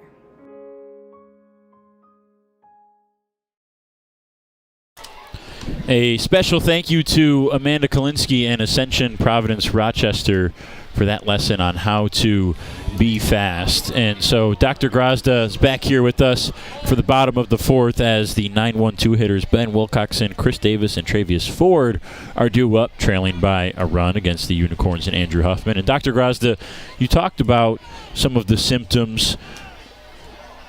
What can people do to recognize what's a stroke symptom and what might be something else that is not a stroke? It is sometimes difficult. It's even difficult for us as providers when patients are at the hospital to try and figure out, is this a true stroke symptom, or if it's not, it's always better to err on the side of caution and say, this is a new sensation I have. This is a new balance issue. This is a new drooping of my face. I've never had issues with speaking before. If that happens, maybe it is, maybe it isn't. But even if it's not a stroke, it can be what's called a transient ischemic attack, a TIA, and those require the same kind of workup. You still should go to the hospital. You still need to have a workup to make sure there's not something that could end up turning into a stroke in the near future. So, is there any group of people, old people, young people, whatever, that's more prone or more at risk for having strokes? Are there warning signs, pre-symptoms maybe that people can be aware of? So, certainly as we age, people that are older are at increased risk. High-risk groups are in general, people who may have diabetes or have high blood pressure, people who are smokers, and people who have a family history. And so the biggest things to do to try and minimize your risk of having a stroke is, eating a healthy diet, maintaining a healthy weight, exercising regularly, avoiding smoking entirely, limiting alcohol intake, and then following up with your primary care doctor regularly to identify and manage any medical issues that you may have, whether it's high blood pressure, diabetes, high cholesterol. So identifying those risk factors and treating them. So that's kind of what I was going to ask, too, is there anything you can do, like I said, maybe before getting a symptom, before even knowing, to kind of learn whether you're, besides just some, diabetes, high cholesterol, stuff like that, to learn whether you might be at high risk for a stroke? So, yeah, in general, people, if you're following up with your primary care doctor, they're going to be doing a great job of figuring out, are you in that category, and ordering the appropriate tests, whether it be imaging tests like a CT scan to look at the arteries of your brain and neck, or an ultrasound, or pictures of the heart and things to evaluate the heart to see if you have an abnormal rhythm. But that's why we always say, primary care doctor is the most important thing. You're following up with them. They're helping you get through your health journey, and that way they will order the appropriate tests. And so Ascension, your company, what's Ascension's main mission? What's their main goal? What do people come to Ascension for in regards to strokes? So, in Ascension, we're fortunate to have a very large system in Michigan, and we have the most comprehensive stroke centers in Michigan. And the comprehensive stroke centers are those centers that can treat any type of stroke 24/7. There's people available immediately to treat those strokes. So the sickest patients, the ones that are having any stroke, can be treated at those places. And that's kind of what we have excellent providers at every single one of our comprehensive stroke centers, and they're located all throughout Michigan. And so you mentioned that Ascension is capable to treat any type of strokes. There are different types. Yeah, that's correct. So that there's ischemic strokes and hemorrhagic strokes, and without getting too much in depth, there are strokes that there's not enough blood flow, or there's blood on the brain, and both can be treated at our Ascension hospitals. Well, Dr. Grouse, we really appreciate you and Ascension for coming here tonight and coming here on the air and helping make us aware and more informed about strokes. Any final thoughts before you go? No, it's just the biggest thing is always, be fast is very important, in community education, and understanding and recognizing stroke symptoms is very important, and you can get the best care at all of our Ascension hospitals. So don't hesitate to come get care if you have those symptoms. Well, thank you very much. We really appreciate it. Still 1-0 Unicorns. We'll be back on Stroke Awareness Night for the 5th inning after this. Fifth Third Bank. Yeah, it's a quirky name. But here's the thing. 5/3 equals 166.7%. So we put 166.7% into everything we do. Like automatically getting you your paycheck up to 2 days early. Giving you well-deserved extra time to avoid overdraft fees. And helping you borrow from your future self. This is banking a Fifth Third better. We're the financial champion of Michiganders. Whether you're a goal getter or dream chaser, an empty nester or up-and-comer, anyone in Michigan can bank with us. Michigan Schools and Government Credit Union.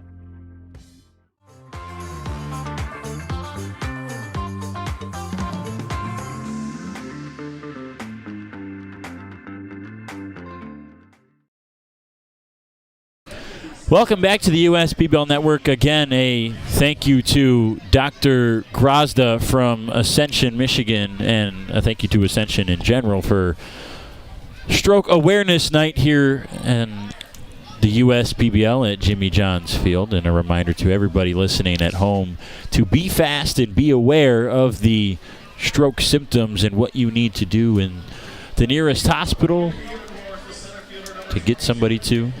We're here now in the top of the fifth, still 1-0 Unicorns. The first man that came to bat in this game, Nick Pastore, was the first one to score, and he's the only one since then. Little liner. Judd can't get there, diving for it as Pastore again reaches here in the fifth.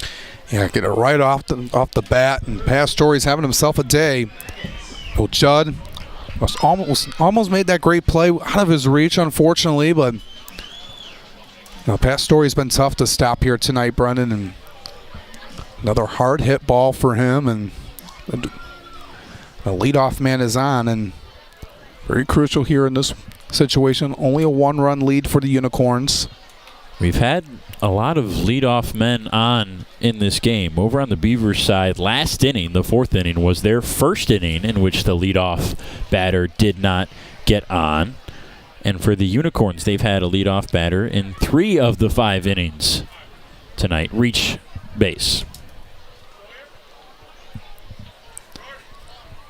Galindo's back on the bump here in the 5th inning, about to throw his 70th pitch. It's done really well, only allowing the 1 run so far and 5 hits. Pitch clips the outside corner against Patrick Baggett for strike 1. There is some action in the bullpen for the Beavers. We're trying to get a look at who that is now. That's Brian Camacho warming up right now.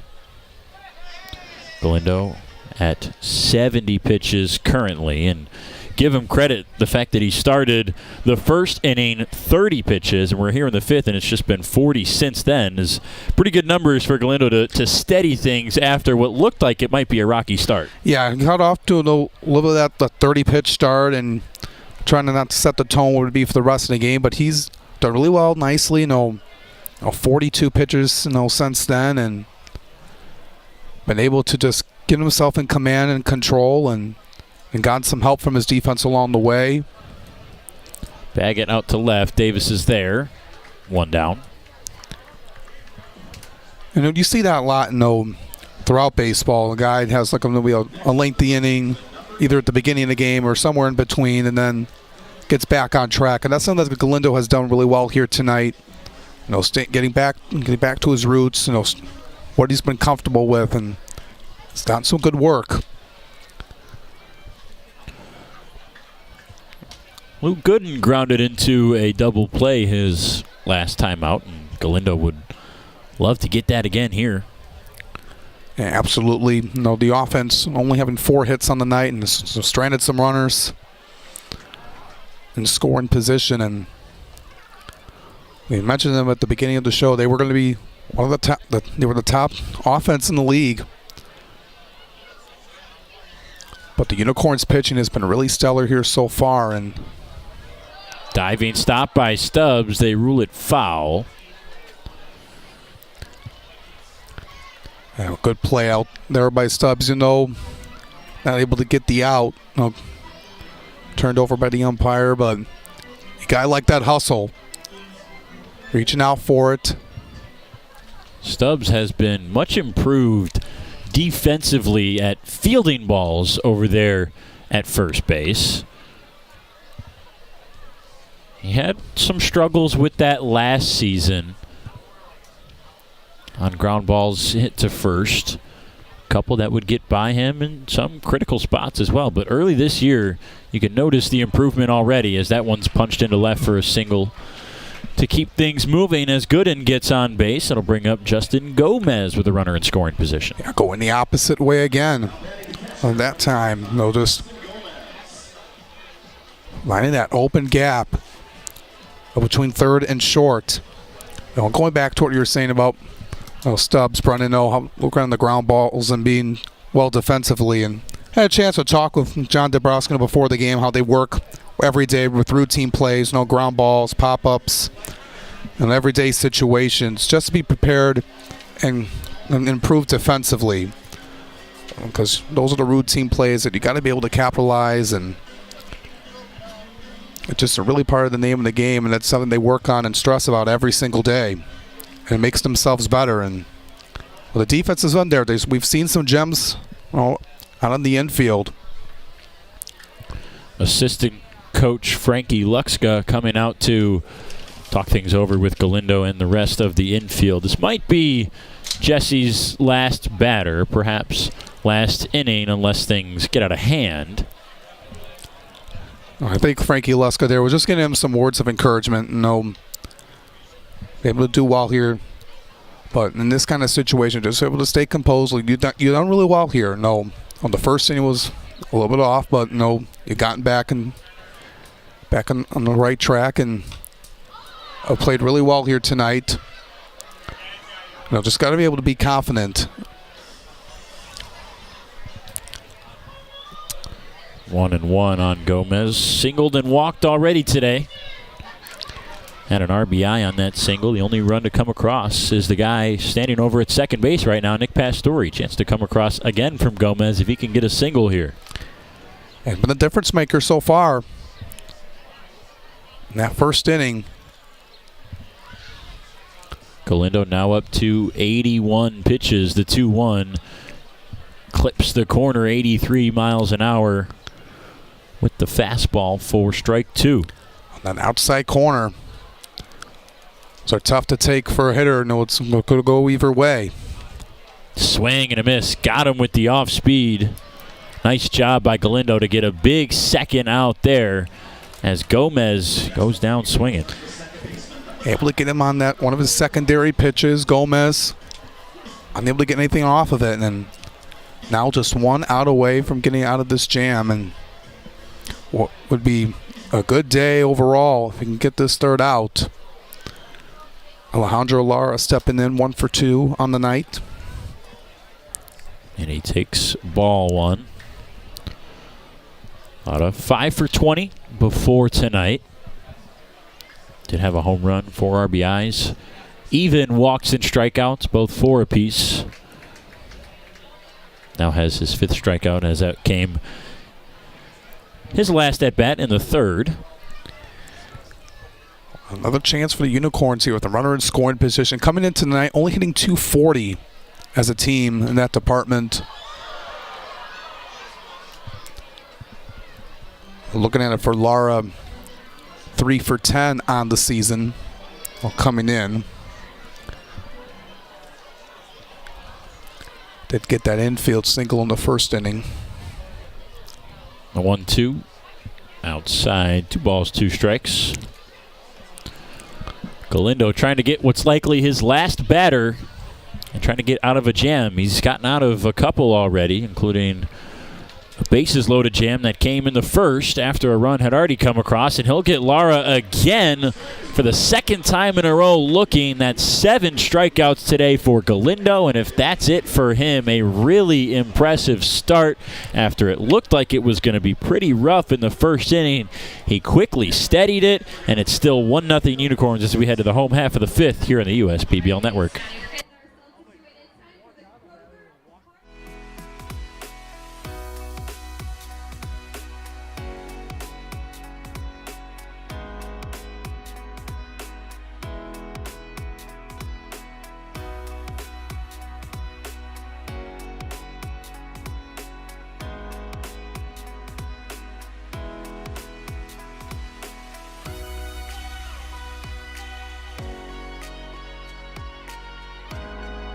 Throughout your life, from big moments to ones well earned, we're your financial guardian angel.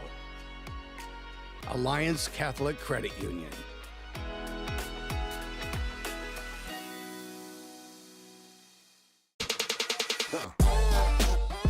Check your checking. If your account doesn't get you pumped, amped, or geeked, make the switch to Genius Checking from Genesis Credit Union. It's just genius.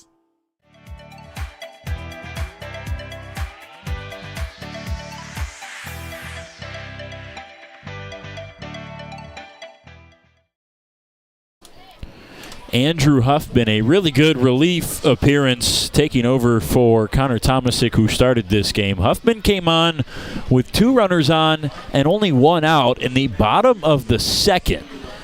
And from then, he struck out 5, only walked 1, only gave up 2 hits and no runs, and his day is done. As we head to the 5th, it'll be Jake Fiorito who takes over for Huffman on the mound for the Unicorns. Yeah, good outing for Huffman, coming in relief. Where Tomasic early in the game, it was kind of a bit surprising to us, at first, but Huffman able to do his job and keep the Beavers off the board. He turns the table over to Jake Fiorito, Brendan, like you mentioned, from Woodstock, Illinois, the 6', 215-pound right-handed pitcher from Clark University in Iowa.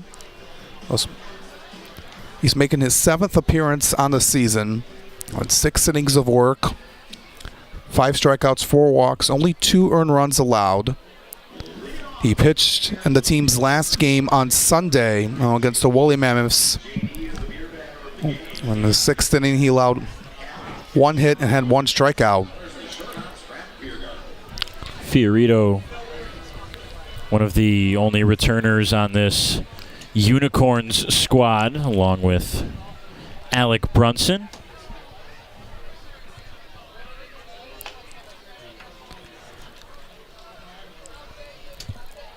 The team has done well. The few returners that they brought back, from the regular season championship team last season, and off to a 6-3 start, and the new guys eased in really well, and everyone's working along together and have done really well in the pitching wise. We've talked about that a lot throughout the course of the game, on how that's been a huge strength for them coming into this season, or coming into this game rather. And against a team like the Beavers that had all the offensive stats, in the top of the league, and held scoreless so far. We're only in the bottom of the 5th inning. Still a lot of game left to be played, and Fiorito behind 3-1 as he gets strike 1 to Stubbs. Low walks, but also low strikeouts last year here in the league. Rope down the line, but hooking foul as it gets to the corner over there from Stubbs. Fills the count 3-2. Fiorito averaged 4 walks per 9 innings, but just 6.5 strikeouts. Both of those are just below league average. Most walks are around 4.5, and most strikeouts are around 7 or 7.5 for most pitchers here in the USPBL. Early numbers this year, it's been on the higher end for both. 6 walks per 9 innings, 7.5 Ks. We'll see what we get here in his first batter against Stubbs. That's fouled back, so we'll need another pitch. Don't want to give Southern right off the heart of the plate. That's what Stubbs likes, and had that hard knock that just went foul down the right field line. A single and a walk here so far here this evening.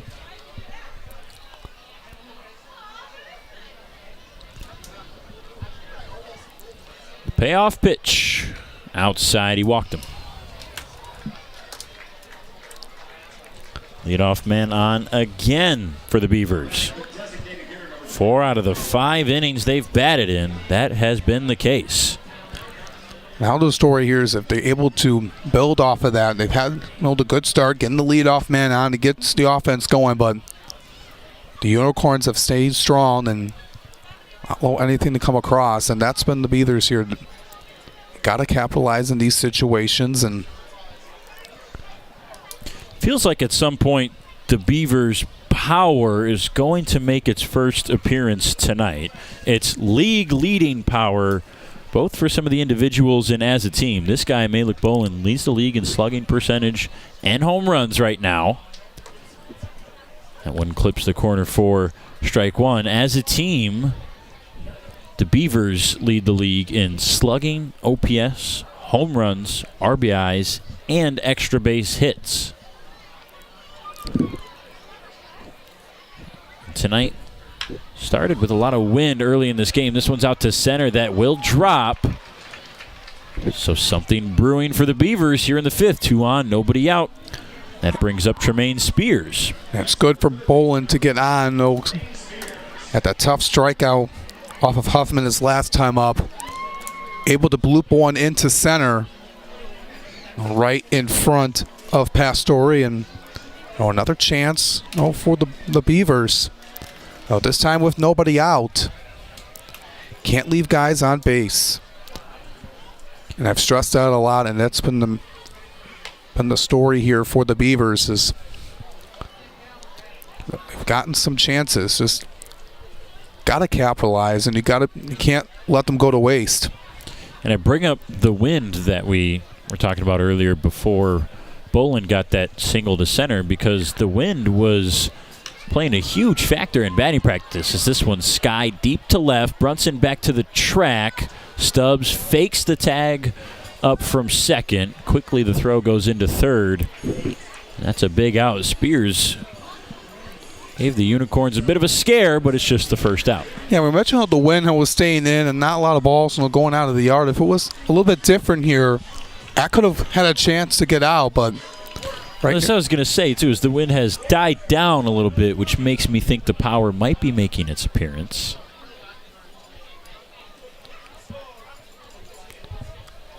But in batting practice, I mean, I didn't see a home run as Meach skies this one to left.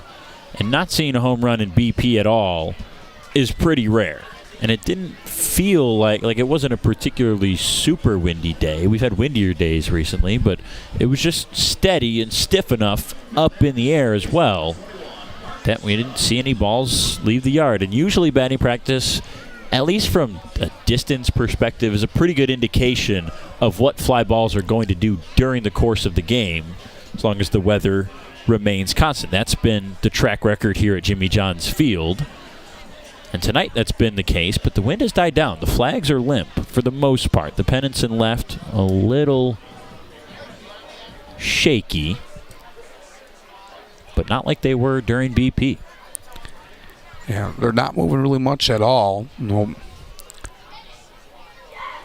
Swing and a miss. That gets past the catcher Gomez, and that will advance the runners for Marcus Judd, who's batting with 2 on and 2 out. 1-for-1 for him today. That leadoff single in the second, and let's see if he can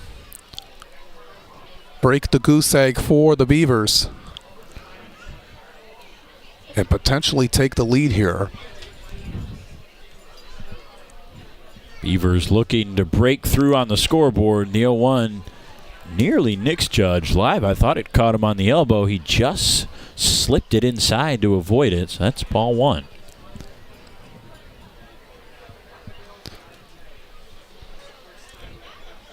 Judd waiting on the 1-1 now. Fiorito has 3 pitches, the 4-seam fastball, changeup, and a slider or a curve. It's kind of a mix in between both. It's a pitch that moves similar to both. It's got that kind of sweeping away action. Swing and a miss evens the count at 2-2. So it's pretty much whatever you see is what you get. The curve is going to be when he throws it and it's more downward action. When it slides a little bit more vertically, that's when it's the slider. And for Fiorito, it's kind of just whatever comes out of the hand is what you're going to get. He's not necessarily particularly trying to choose. Yeah, kind of like what he wants to do. You know, doesn't really have much. I'm just trying to look forward here for a second, but trying to do much of a choice. You know, what he wants to throw, and it's kind of like what you see is what you get. You know, 2-2 is outside for Judd to fill it up 3-2 with 2 outs. Beavers threatening again. In every inning so far except the 4th, they've left 2 or more men on base. The Unicorns trying to repeat that here in the 5th. Crucial spot here for both sides. Here it is.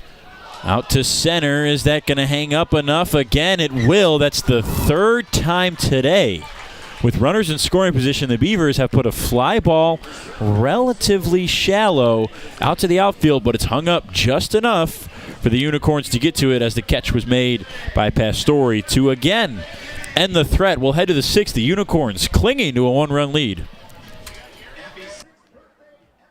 Companies are competing for talent like never before. With the complexities of handling tasks like payroll, benefits administration, and other HR functions, it's easy to see how a professional employer organization like Tryon Solutions makes all the difference. Tryon empowers businesses of all sizes to attract and retain talent by offering access to top-tier healthcare and employee benefit plans. With Tryon, you don't have to grow it alone. Visit RelyOnTryon.com. You can always rely on Tryon. Fifth Third Extra Time helps you do you better. So kick back and relax. You have extra time to avoid overdraft fees. Fifth Third Extra Time. This is banking a Fifth Third better.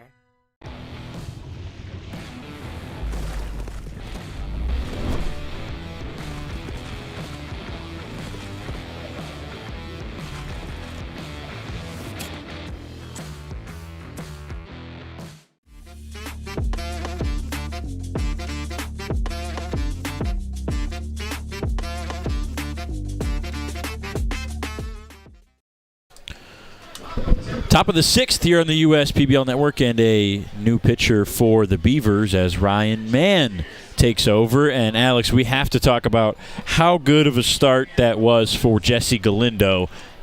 It's a good start in general, just numbers-wise, but when you look at how he started, a leadoff single from Nick Pastore just 2 pitches in. Strikeout and a ground out, and then back-to-back singles and a walk led Pastore to score, and there were still the bases loaded with 2 outs for Cam Norgren. This is all in the 1st inning for the Unicorns. He would get Norgren to strike out, and from there only allowed 3 more hits, 2 more walks, no runs. He totaled 7 strikeouts, and he's kept his team in the game late. His offense just hasn't been able to convert with runs. Yeah, he's done his job. That first inning was a little bit shaky, but he, like we said, he was able to shake that off and able to get himself in his rhythm. And a guy like him, being a veteran on this team and having that experience, like, hey, you can have an off inning, but you're able to bounce back from it. And that's exactly what he did. From the 2nd inning onwards, is limiting the amount of hits he allowed and keeping the Beavers in the game. They've been held quiet, scoring-wise, but they've had some chances. And now Galindo turns the table over to Mann, and he's another guy that has had some really good success early on in the season. And looking at it for him, he pitched only 1 inning on Wednesday in a non-public game against the Mammoths. Moses, first pitch. Judd will back up to field it on a hop and throw to first. A quick, easy 1 pitch and 1 out on the 4-3 put out. And that brings up the designated hitter, Cam Norgren. Mann comes out of Lawrenceville, Georgia. Played in the MLB Draft League for the West Virginia Black Bears with Beavers teammate and third baseman tonight, Tremaine Spears. This is his 8th appearance here in the USPBL. A sub-5 ERA so far. 15 innings of work is a good mark this early in the season. On the ground again to second. Judd scoops, fires, and 2 outs on a couple of pitches. Yeah, 2 putouts for Judd and making it look easy. He's had some good plays and that's been doing some really well. Turned that double play ball earlier in the game. That was back in the 3rd. But we mentioned those ground balls that they work on. When practice, and they were doing it again before the game. Those are really paying off, and you get 2 quick outs.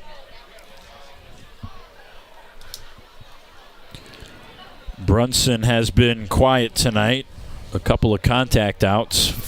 Flew out to center his first time up and then popped out to the first baseman Stubbs back in the fourth.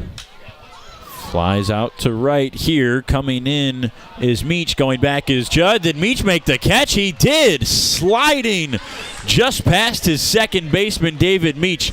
Comes up with a grab, and it's a 1-2-3 inning for the Beavers here in the sixth. That's an incredible play by Meach. Sliding forward, making that play was a little bit difficult, but somehow, some way he caught it and making it a 1-2-3 inning, sending the Unicorns down, and just a quick inning of work. Now let's see if they're able to come back and get some momentum here in the bottom half. Home half of the sixth, Beavers trying to break through on the scoreboard. It's 1-0 Unicorns. We'll be back after this. Why are all these business owners smiling? Because they rely on Tryon to handle difficult and time-consuming HR tasks like payroll, benefits administration, and more. Working with one of the nation's top professional employer organizations provides access to top-tier healthcare and employee benefit plans and Tryon's team of attorneys and HR experts. With Tryon, you don't have to grow it alone. Visit RelyOnTryon.com. You can always rely on Tryon. The Dave & Buster's method is designed to help you unlearn adulthood and discover the funner you hidden within you. The you that doesn't think about adult things and stuff. Ashley, I don't want to hear anything about your car registration when we're at Dave & Buster's. Okay. The you want to be. Let the Dave & Buster's method illuminate you.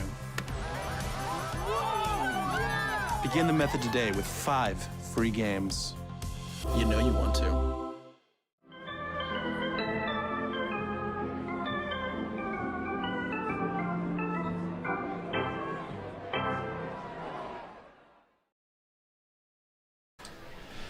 Matt Colucci on the mound for the Unicorns.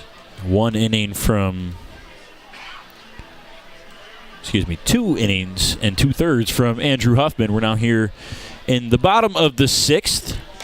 Beavers trailing by a run. Colucci, the 23-year-old native out of Amherst, New York. Another player from sunny Brockport. We mentioned that earlier as Andrew Huffman was there as well. The two teammates over there at State University, New York, Brockport. Looking to keep this game where it is. Another guy that Coach Essen relies on coming out of the pen, and the Beavers, we'll see how they respond after that nice play out and right by David Meach. Oh, sliding forward, didn't hit the ground. Able to make that play and had to cover a lot of ground. Marcus Judd was right in the neighborhood of there to but this is a chance here for the Beavers here. They got 8-9-1 due up. That's a foul ball from Ugarte, who reached on a fielder's choice in the second, flew out in the third, and that's all for tonight. So Fiorito got an inning of relief, gave up a walk and a hit, and nothing more than that. This one's caught by the shortstop, Curiel. He'll throw to first and get Ugarte out. No leadoff man on this time for the Beavers. That's rare. Only the second time tonight they haven't had the leadoff runner on. They just had some good contact right there, but Curiel has got it on one hop and make the routine play. And there's another guy here, Ben Wilcoxon, 1 for 2, but led the lead team in average at the start of the game.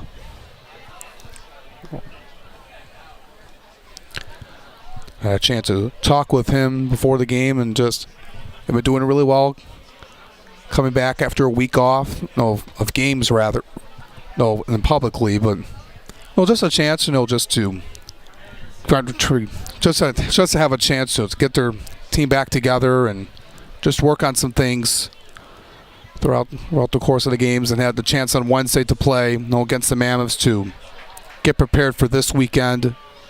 Try to attack early and be ahead in counts, for them speaking. So Also play good defense, which has also been really crucial for them here so far. Wilcoxon waiting on the 1-2. Colucci delivers. Grounded to second base, scooped up by Lara. Throw to first, and that's another out. You talk about the defense for the Beavers. I think they have the charisma bundle of the middle infield for the MLB The Show players out there. You talk about Marcus Judd and Ben Wilcoxon. Judd's the happy-go-lucky kind of fun guy who's never got anything bad to say. He's always going to compliment you, always has a smile on his face. He's always laughing, dancing. He's over there at second. And then on the other side at shortstop is Wilcoxon, who's the more subdued but, bursting with kind of swagger and, not cockiness but confidence over there at shortstop. Athletic, smaller guy. Both of them smaller in stature, but they pack a punch in their personality, and they're fun to watch up the middle. Yeah, they really do. They really bring a lot of energy, bring a lot to the table. Need that chemistry, on ground balls between second and short, especially on the double plays. If guys are on the same page and you don't want things to go against you. So just having that chemistry and able to just have the right mindset, being good guys, happy-go-lucky, and being together for them, and that's something you need here. It's a recipe for success, and just having that chemistry and just having that bond over at second and short and that's been a bright spot, for the Beavers this season, Brennan. Davis, a couple foul balls in the 0-2, and he takes ball one. Been a quiet day for Chris. Pair of strikeouts and a walk. Did get all the way to third on that walk, and he was the first runner stranded of the game for the Beavers of the 10 that they've left on the base paths tonight. Inside 2-2. Yeah, Colucci was moving in that time, and the Unicorns has kept him in check. The first time these two teams played, back in May, he had 2 home runs off of them, but this one's up the middle, and Davis is on the board with a single. Been really impressed with his resurgence this season. He ended last season, came after the college showcase, so only got about half a season in the books, but he ended last season here in the USPBL hitting below 200, with no power, good base stealing, but, was only really getting on base with singles here and there and a couple walks, and he has come back with a flair here in his second professional season here in the USPBL. He's hitting 300 before today with a 981 OPS. And you mentioned the power, Alex. 2 home runs. He's got 8 RBIs. And that came in, like I said, in that opening day game. And then he had a really good series, against the Unicorns a couple weeks ago. And looking at it from him, he's really turned it around. He's been really well working out and practicing, getting better. And I asked Chris and both his father, Reese Davis, what was the biggest thing? How, seriously, what did you do in the off season to get so much better and take a huge step forward? I mean, a noticeable day one improvement. And they both said, the first thing they said was Chris got healthy as soon as he got into the offseason. The injuries were a big struggle for him in college, both at Duke and at Princeton, as he is worked back to the bag over there. Already 1 stolen base today for Davis, but he went back to Connecticut, where he's from, and worked on getting healthy. Had a herniated disc in his spine and did some new kind of experimental spinal decompression therapy as Ford fouls that one off for 1 ball and 2 strikes.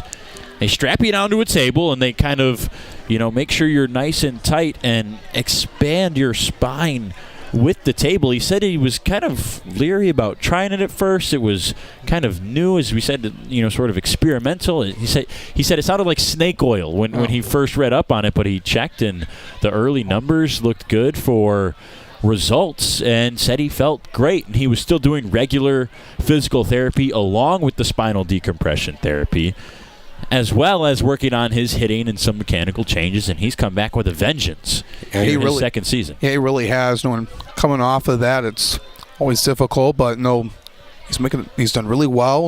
In the off season, he's worked really hard to make adjustments, and it's really paying off for him. Here at the start of the season, and if this bat that he has shown early on is indeed something that can be consistent for him, he adds a huge, valuable piece to this Beavers roster, both offensively and defensively. He's got enough speed, both on the base paths and out in the outfield, to help them. And if the bat can be, above 280 consistently with a little bit of pop here and there, he can be a guy that keeps this lineup going throughout this whole season.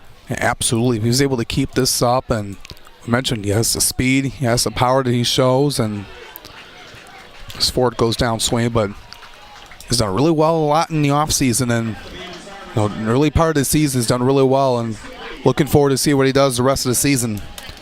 Ford got caught on the curveball, and Colucci puts a base runner on, but nothing more than that. We head to the 7th here on the USPBL Network. Still 1-0 Unicorns from downtown Utica.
One of the Unicorns here on the USPBL Network. We thank you so much for joining us on Stroke Awareness Night, wherever you're watching. We hope you are enjoying it.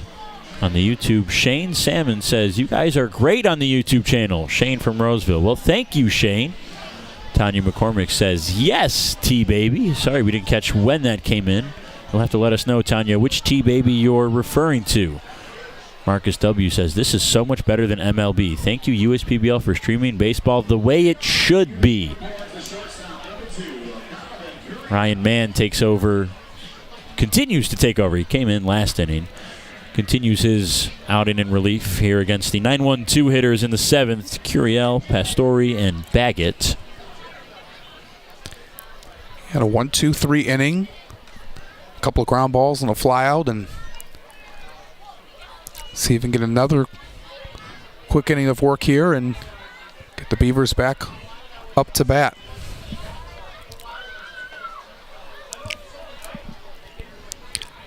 Checking in on the Facebook comments. We've got a couple Beavers fans in there. Ron Mathany's watching from Clarksburg, West Virginia. Diane Enlow says, "Go Unicorns." Beverly Silver Fox Carr says, "Number 21, Mom," with a couple heart emojis. I'm going to assume that's for Marcus Judd, as he's the only 21 we have in the game today. One out here after Curiel went down swinging, and a lot of support on Facebook and YouTube, and are tuning in, and we thank everyone for your support here on the USPBL Network and all the comments that you provide. And it's been a great season so far, approaching 1 month in, and everyone's still neck and neck in the early part of the season. And Tanya McCormick says, "Tremaine Spears is T-Baby." He's over there at third base right now for the Beavers. Spears tonight, a walk, a single, and a flyout.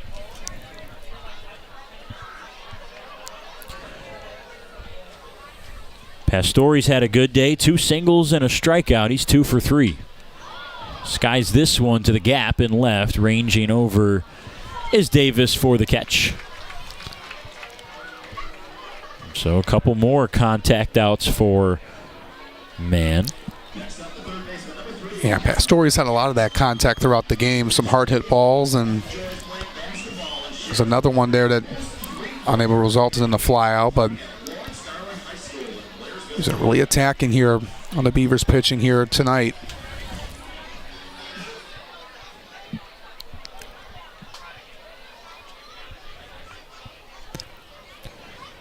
First pitch to Baggett is in for a strike. Baggett, the switch hitter, batting from the left side against the righty Mann. Mann has not faced too many lefties, and he'll get a couple in this outing should he keep going. He's only faced 13 before tonight. 4 of them reached via hit, so that's a 308 average. Another chance here to lower that down, and he's been strong here. Go for another 1, 2, 3 inning if he can, and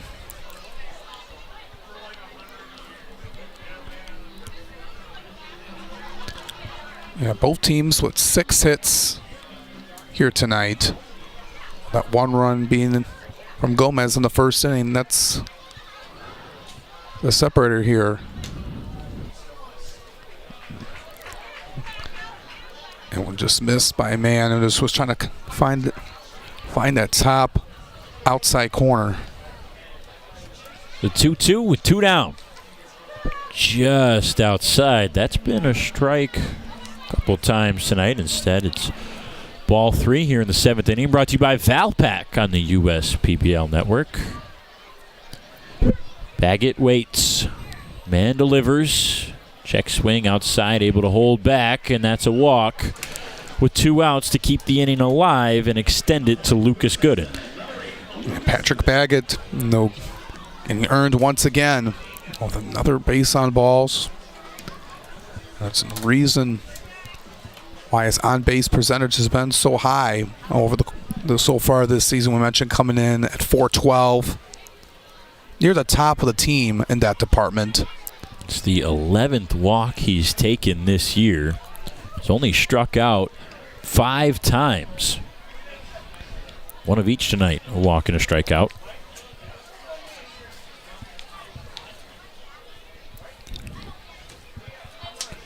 One and one on Gooden, and maybe we'll see some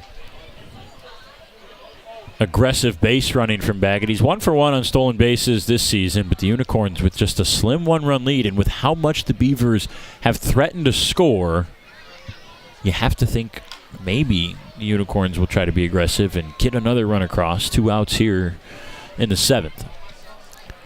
And they have 2 stolen bases here tonight. They're coming in 7 of 11 as a team in that department, so not really aggressive a lot like the Beavers are on the base pass, but maybe catch them off guard. Here he goes. Runner goes, and Ugarte just had trouble collecting it. That one was near the dirt, so a stolen base for Baggett puts him in scoring position and a chance with a base hit for the Unicorns to extend their lead. Get a runner 180 feet from home, and you get a chance here with your number 3 guy. Skied out to right. Coming in is Meach. And that's easy enough for the 3rd out. Time to stretch. We head to the bottom of the 7th. It's been a low-scoring affair between the Unicorns and the Beavers. We've had plenty of hits, plenty of base runners, but a lack of runs. See if that changes as we move on to the night here on Friday Night Baseball and Stroke Awareness Night on the US PBL Network.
For the past 35 years, Bell's Brewery has been inspired to brew beers that you can count on, not just for taste, but quality. From Two-Hearted Ale to Oberon to new classics like Official Hazy IPA or the easy-drinking Golden Ale, Bell's has brewed inspired beer since 1985. Bell's Brewery in Comstock, Michigan. Please drink responsibly.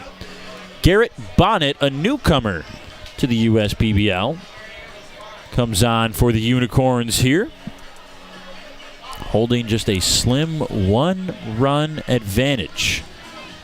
Plenty of opportunities for the Beavers. They have been unable to convert. Bonnet out of Rockport, West Virginia. 3 years at Ohio Valley and then 2 years at LSU Shreveport before coming to the USPBL this season. Yeah, he did pitch on Sunday. Only faced 3 batters in his appearance and allowed 2 walks and a base hit. Well, make it his 7th appearance overall. And just 4 2/3 innings of work. Well, the strikeout and walk ratios, only 4 strikeouts to 7 base on ball. So something he wants to work on here in this outing. He comes in with a 4-seam fastball, a slider, and a splitter. That's 3 pitches to his arsenal. And he comes in with high walks and high strikeouts. The command has been a particularly difficult issue for Bonnet. In college, over the 5 seasons that he was there, averaged almost 8 walks per 9 innings. Had the strikeouts up to 10.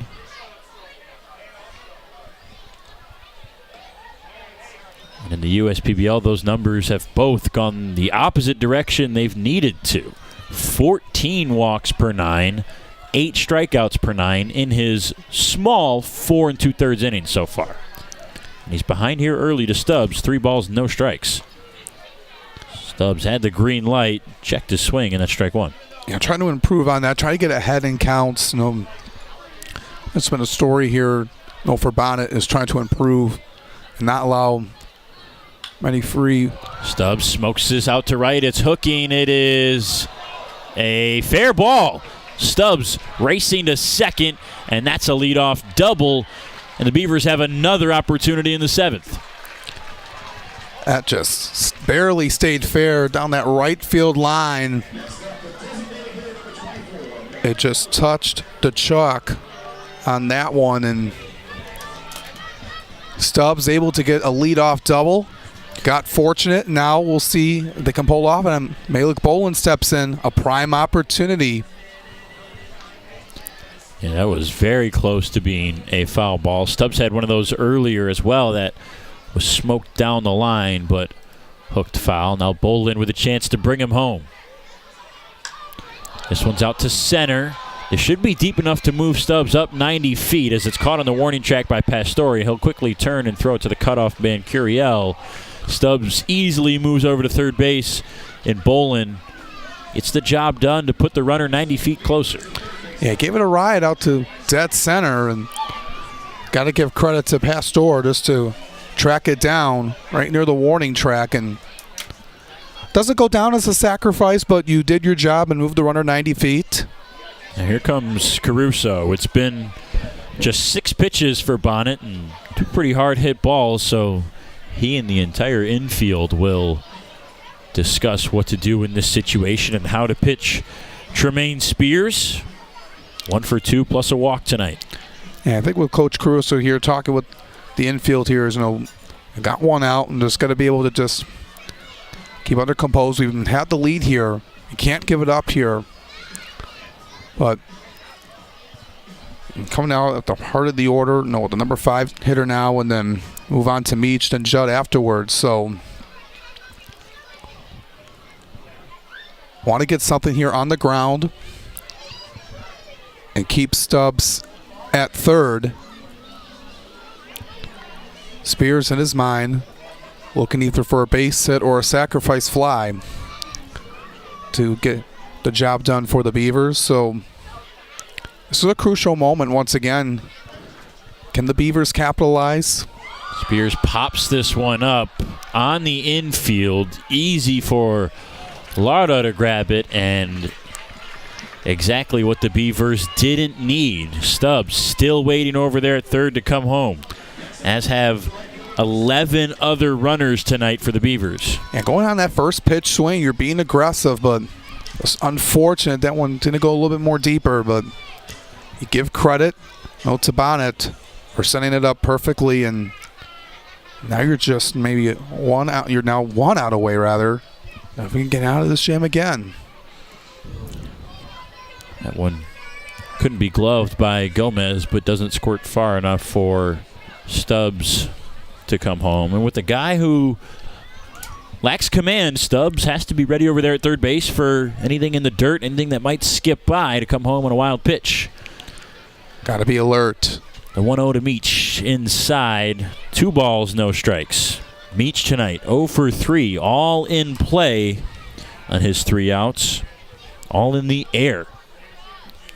Could use one in the air here, but needs to find some grass.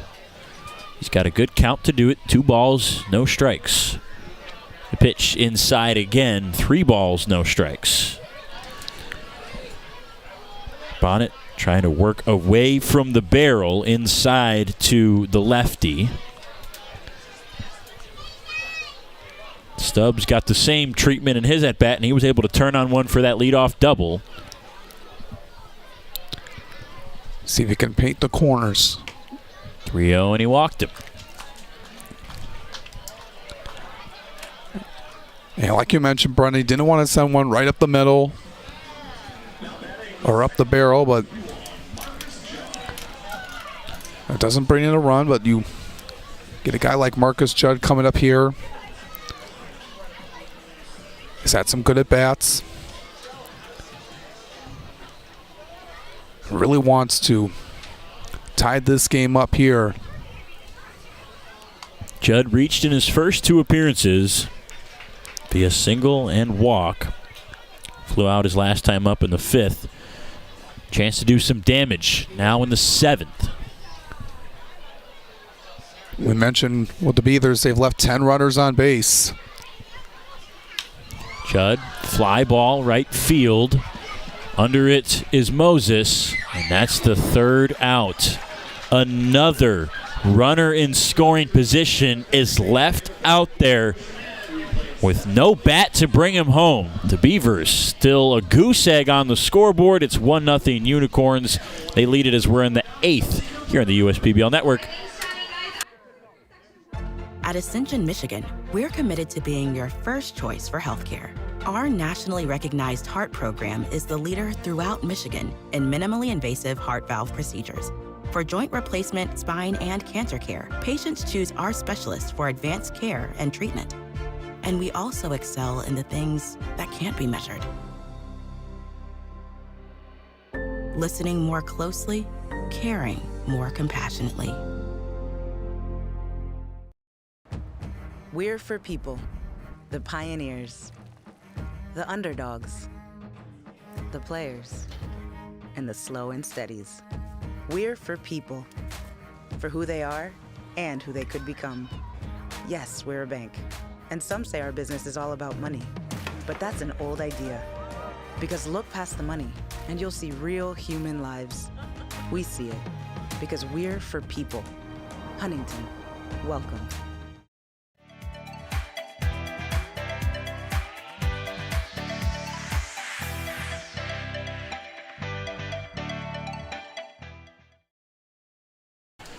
Mike Esposito now on the mound for the Beavers here in the 8th. Ryan Mann came on in relief for Jesse Galindo, who had a really impressive 5-inning, 1-run start. That 1 run was the leadoff batter of the game. And since then, it's been nothing for either squad. And it was Mann who came on, 2 innings, no hits, no runs, a walk and a strikeout to keep us here at 1-0. And now Esposito comes on to keep the hopes alive for the Beavers as they're running out of opportunities. The Unicorns still trying to pad that slim 1-run lead. It'll be Gomez, Lara, and Moses here in the 8th. Yeah, it's been difficult for the Beavers to tack on any runs. They thought they were going to do so. They got the leadoff double by Stubbs, and And unfortunately, we're sent down after that, and they're going to turn it over to one of the new guys. They picked up Michael Esposito from Port Washington, New York. This is one of the southpaws in this league, coming in at 5'10", 190. He came from the University of South Carolina. The big thing for Esposito at every level of baseball, he started at Chipola Community College in Mariana, Georgia, before moving to Longwood in the Big South, and then all the way up to the SEC at South Carolina, like you mentioned, Alex. At every level, the issue was command. High walks, high strikeouts, unable to be consistent with both. And it's a small sample size, but here in the USPBL, in his 3 innings, it's very good early numbers for Esposito. He started this summer with 4 innings in the American Association with the Sioux City Explorers, and it was the same thing there. In those 4 innings, 10 walks and 4 strikeouts. But in the 3 innings here, 2 walks, 10 strikeouts, significantly better numbers. Again, very early, very small sample size, but you have to start somewhere if you're Esposito. This isn't a bad spot. Yeah, absolutely, Brendan. And Coach Dombrowski, and I'm talking with him and Frankie Luska, before the game, they were really pleased about. They have been really pleased, I should say. What he's been doing so far and providing another arm of the bullpen that has been really good throughout the start of his campaign here in the USPBL. And mentioned coming a lot of experience coming from the SEC.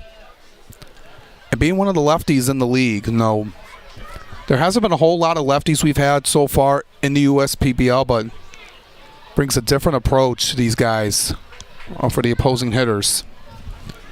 Esposito, a 3-pitch mix. It's pretty good stuff. 4-seam slider changeup as he delivers on the 3-2. Swing and a miss. Gomez down on strikes. A big first strikeout for Mike Esposito as he takes over here in the 8th. And that's really huge, coming out here at the start. Getting the leadoff man down on strikes. Looking to take control. Now, the pitching has been really solid here for the Beavers tonight. We mentioned, a lot of the lefties that the Unicorns have in the lineup, allowing 346 average against them, and see what the Unicorns would do. But only 1 run come across the board, and we'll mention the pitching hasn't really been the best, but it's been really solid here tonight, Brendan, and keeping the score where it is. 1 run allowed would be enough, for your team to win, but not so here tonight, but keeping them in position to win, rather. Delivering on the 0-2. Swing and a miss. 3 pitches and a second strikeout for Mike Esposito coming in, throwing some cheese to these Unicorns hitters. That's 2 up and 2 down. He's been throwing a lot of fire here and just blowing the Unicorns away. That's 92 that we're seeing on the fastball. Really good numbers out of the bullpen for Esposito. And we talked about the good numbers, again, small sample size early on. 2 walks to 10 strikeouts, now 2 to 12. He's faced those 14 batters and still has yet to give up a hit as well to go along with the improvement in the command. Yeah, that's really impressive to see. For him coming out and being really strong and making a good impact and first impression, to these coaches, and really making himself known here in the league and showing what he can do. What work he's done. In college, we mentioned the high walks, high strikeouts, but what's he doing now? You can't change the past and you can't change what happened in your collegiate career, but what can you do in the current moment? And he's been making a really huge impression, a good bright spot here for John Dombrowski and Frankie Luska here so far. You say, what's he doing now? Right now he's dotting with precision and pace. Every fastball has been 91 or better, all painted in the bottom of the zone. Here's the 2-2. See if he can do it again. High and in with the fastball, and Moses just able to fight it off. Pretty impressive to foul that pitch back. 91 on the gun. Yeah, coming out really with that heat and coming in with that experience, playing in the SEC, a lot of talented schools down there and tough competition. Also playing, in the American Association and Summer League, one of the top programs, for guys in college and trying to improve their game and get to the next level. while they're in school, but making himself known here and facing another full count. Second one of the inning. 3-2. Got him looking. Strike three. Esposito strikes out the side here in the eighth. Keeps us deadlocked at 1-0. And maybe the Beavers can use that as a little jumping pad to some offense in the home half when we come back after the break. Esposito 3 up, 3 down. It's still 1-0 Unicorns. How do these business owners find the time for peace of mind? Because they rely on Tryon to handle difficult and time-consuming HR tasks like payroll, benefits administration, and more. Working with Tryon, one of the nation's top professional employer organizations, provides access to top-tier healthcare and employee benefit plans and its team of attorneys and HR experts. With Tryon, you don't have to grow it alone. Visit RelyOnTryon.com. You can always rely on Tryon.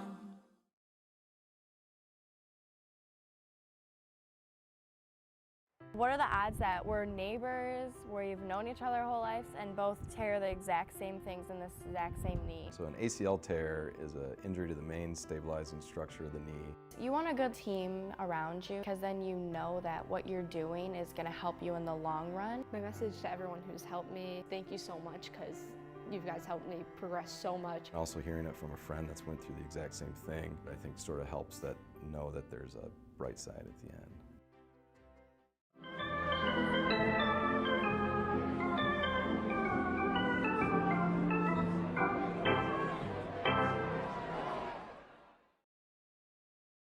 It's been a really good crowd tonight here on Friday night, fireworks night and stroke awareness night at the ballpark, and they've been enjoying what's been a good, close game all night. 1-0 Unicorns. We're in the bottom of the eighth, and it's Carsey Walker's turn to toe the slab for the purple and red. Yeah, the fans are getting for a good one here tonight, Brendan, and really close game, and it's been neck and neck, and we'll see. They're waiting for the exciting finish here, and then they want to wait for the fireworks. They're excited for that, and kids running the bases afterwards. So a lot going on after the game. So they're on their seats here tonight and really enjoying a really good ball game. Carsey Walker, the right-hander out of Saugatuck, Michigan, came here last year. Only 3 games in the USPBL. Had 5 innings, 7 hits, a couple earned runs. To give up a home run to the best home run hitter of the year last year, Dakota McFadden. And right here, strikes out Ugarte on 3 pitches in what felt like 10 seconds. And we've got the first out here in the eighth. Yeah, like in the blink of an eye. Like he was just up and ready to go. So he's a guy that likes to work fast, and looking at it for him this season, making his 6th appearance on the mound. 9 innings of work, 5 strikeouts compared to 3 walks. First pitch to Wilcoxon finds the way outside part of the zone for strike 1. Wilcoxon today 1 for 3. Singled his first time up, nothing since, and he takes strike 2. Again, quickly, 2 strikes. Walker ahead.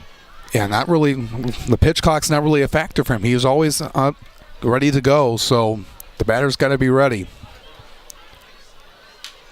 Back up to Walker off his glove, but able to field it cleanly for the second out. The matter, didn't rush it. He popped out of his glove. Trying to scoop it up, but he knew he had time. He didn't want to rush anything. So, what kind of situations you kind of panic a little bit, but he knew the situation and was able to get the routine ground out. Now the lineup flips over for Davis. Pounds the first one foul.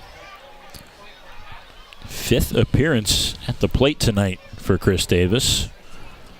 A single and a walk are the positives. 2 strikeouts are the negatives. He would like to come through here with the team's final 4 outs. The 0-1. Walker from the windup. Gets Davis to pop it up on the infield. Third base for Baggett. That's easy. 1, 2, 3. Only 6 batters combined in the 8th inning between the two squads. We're quickly into the 9th. The Unicorns' last chance to add on to their lead. It's a slim 1-run lead. We'll see what they can do when we return.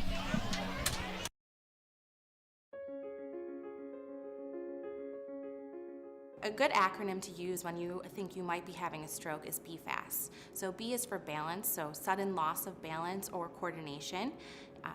E is for eyes, sudden changes in your vision or blurred vision. F is for facial droop. A is for arm weakness. S is for slurred speech, and T is for time. It's time to call 911 if you recognize any of those symptoms, which may be a stroke. And so you need to get to the hospital immediately and get emergent treatment for your stroke symptoms. Here at Ascension Providence Rochester Hospital, our stroke program has received recognition from the American Heart and American Stroke Association with their Get With The Guidelines stroke program. We have been shown to be a leader in stroke care.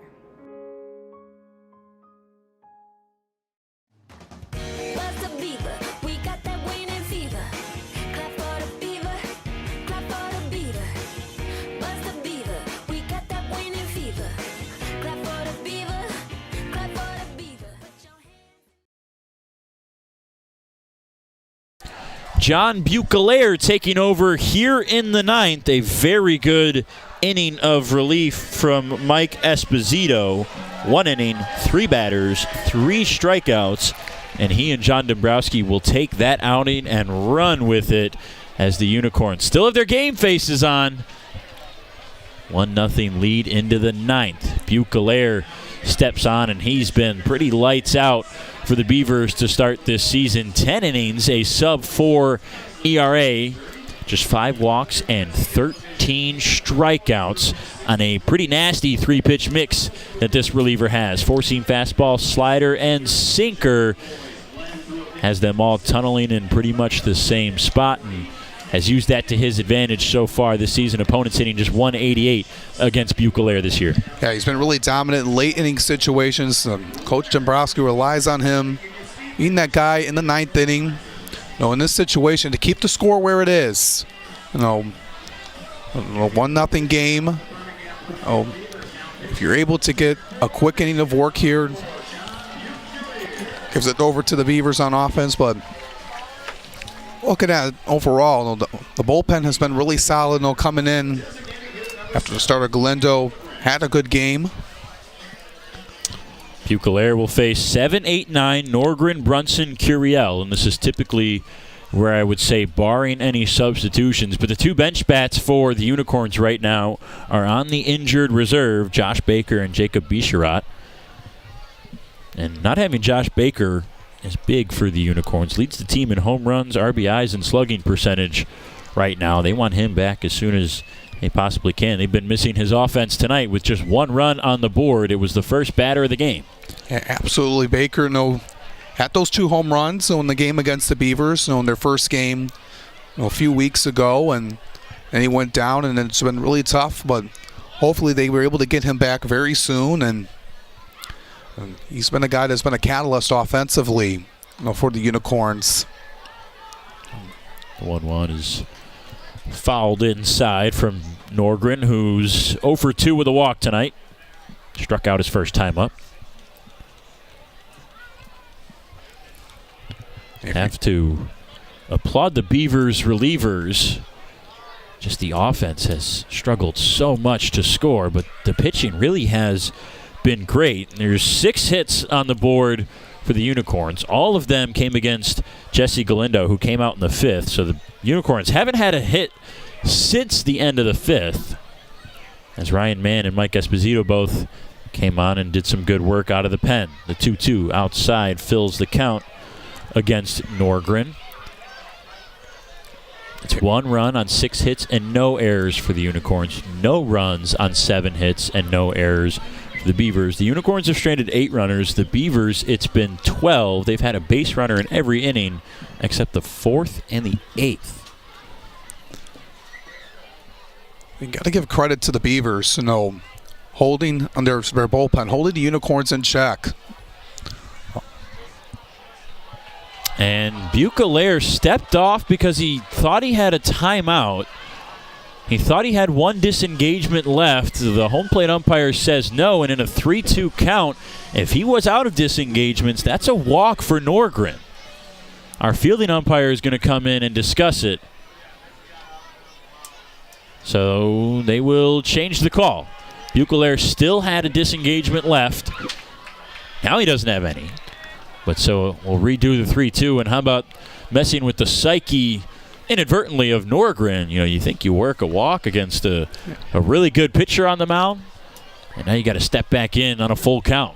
Yeah, it was also good for the umpires to talk it out, so you don't have replay or anything to go over with, or looking at statistically how many disengagements you have left. So I think it was good just to talk it over, what was supposed to happen, and then making the right call. And for Norgren, has to go back to the box. 3-2 smoked out to right, and that is caught. Diving and making the grab is David Meach, a second gem tonight, and that saves a base runner and a leadoff base hit for the Unicorns. There's one down here in the ninth. Yeah, stretching that one out, David Meach. Another spectacular play. He had that sliding play, a few innings ago, and he's just reaching himself out to make that play, and that's what a great gem out there in right field. Norgren was just trying to get back, after that call, and thought he had himself maybe a single, at least a single, maybe a double, but Meach just robbing him that one, and that could be huge here in the ninth. That is two F9s with an asterisk next to them tonight as Brunson swings through strike one.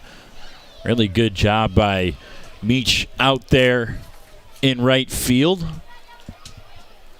And in a game where runs have been a premium, it's plays like that that are huge to somehow find a way to win. And that's what the Beavers learned last year. They struggled through the first half of the season. We got into the second half after the All-Star break. They added a couple bats after the showcase, and they learned how to win. They did it in different ways. They did it with power. They did it with speed. They did it with pitching. That's what this team is trying to do here early this season. The 1-2 check swing. Did he go? He did not. And the appeal to first, it's 2-2. Yeah, it's going to be interesting, Brennan, with the showcase being on Monday, what they do this year. Mention how the pitching, they want to improve on, but they also want to be able to have some guys that can be able to play the outfield and also create some more offense. Swing and a miss. Buechelaar, a big K for the second out as Brunson goes down swinging. He's 0 for 4 tonight. And not tonight Brunson was looking for in here, but going back, these guys, Coach Dombrowski and Frankie Luska are going to look on Monday, just look on all angles. They want to improve on their weaknesses, obviously, but they want to be able to improve all aspects of the game. So they want to get guys that think they'll be the best fit for them and see what they can do here the rest of the season. I think we might see a similar trend in this year's pull from the college showcase as we saw last year, is that left-handers are going to be at a premium and at high value, especially in the arms. We mentioned the Beavers are the only pitching staff with left-handed pitchers, and this one's softly lined to Stubbs for the third out. Back-to-back 1, 2, 3 innings for the Beavers. The pitchers have done their job, everything they've needed to. They've kept it at a one-run game. It's up to the offense now. Last chance, bottom of the ninth. Don't go anywhere. It's a good one here on the USPBL Network. First State Bank is a locally owned and operated business. We're part of your community. At fsbcares.com, you'll find ways that we're making a difference by featuring locally owned and operated businesses, providing access to helpful financial resources, and engaging with community. FSBcares.com is part of our commitment to the neighborhood because strong neighbors mean stronger communities. Where good neighbors do great things. Member FDIC and Equal Housing Lender.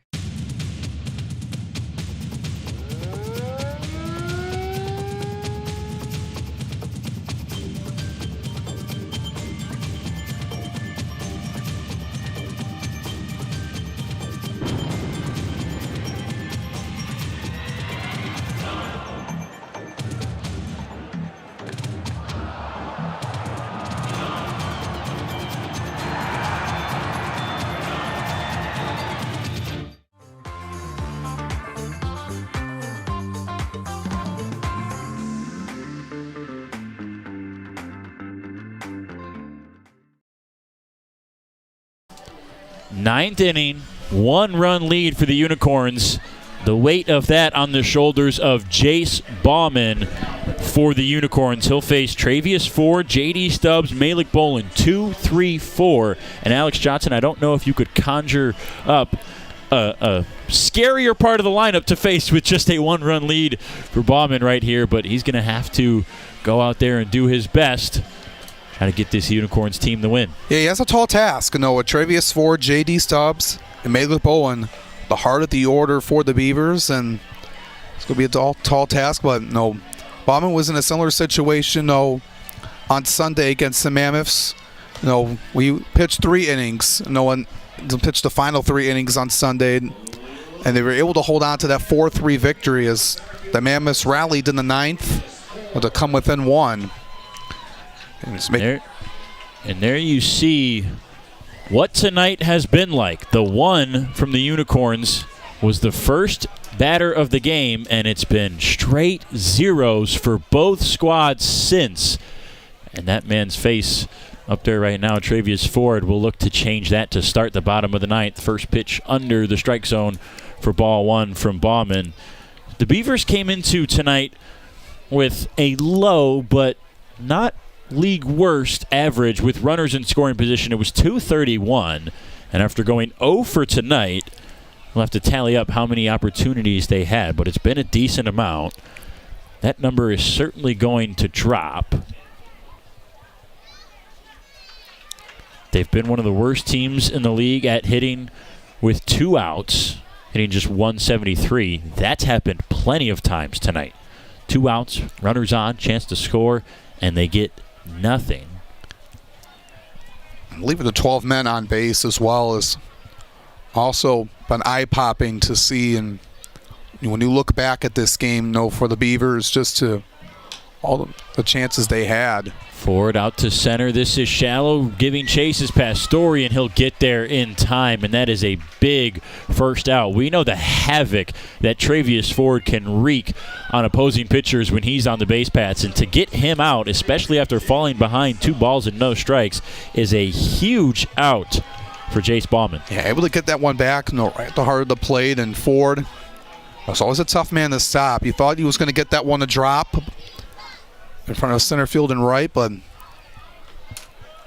was not in his way, and was trying to get his first hit. But that's where you have to balance the situational awareness with the aggressiveness of Travius Ford. As Stubbs hits this one into center field, Pastore under it again, and all of a sudden, the Beavers are down to their last out.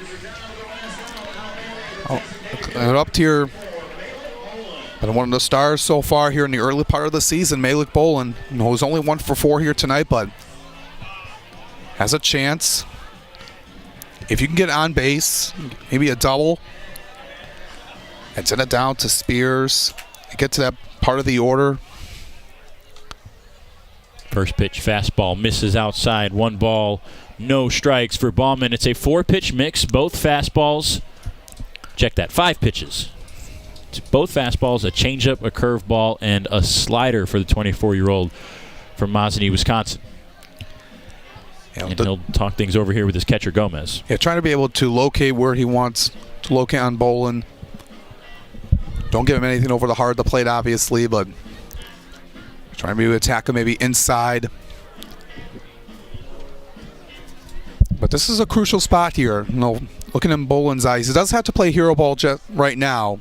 He would like to get the tying home run, but if you just get yourself on base, with 2 outs, trying to rally. The league leader in power early on this season takes inside for ball 2. Bolin has mentioned openly that the improvement in power is something he is focused on this year, and he's done that already. So he takes outside, 3 balls, no strikes. Last season with the Unicorns, 4 home runs, most of them coming in the latter half of the year. He's already got 3, as we mentioned, this season. 27 RBIs, he's got nearly half that this year, 12 already. Takes inside, 3 balls, 1 strike, waiting for that right pitch. Just want to be so careful if you're bowling. Don't want to chase on something and pop it up or anything, but Fly ball, center field, going back is Pastore. That one's deep to the center field gap. It's at the base of the wall. Bolin rounding first. He'll get to second standing up. He gave it a ride, tried to tie it with one swing, but he's in scoring position, and they need one more swing to get on the board. Yeah, good piece of hitting by Bolin. Able to send it out to the right center field wall. Like I mentioned, trying to get yourself on base. I know you really wanted that game-tying homer right now, but you still got a chance here with Tremaine Spears. Can they come through here in the clutch? The infield is backed up. The outfield at medium depth. Spears has one ball in play tonight. He's 1 for 3 with a walk. That pitch high, 1 ball, no strikes.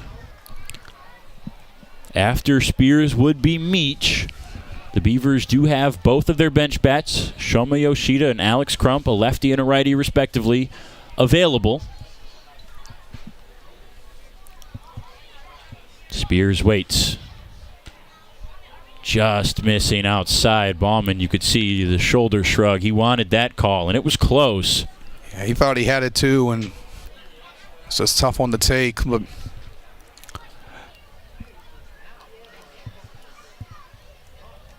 just trying to find the corners here. 2-0 inside. A very similar at bat right here that Bolin had. 3 balls, no strikes. He would take strike 1 and then put that 2-out double to the base of the wall in right center.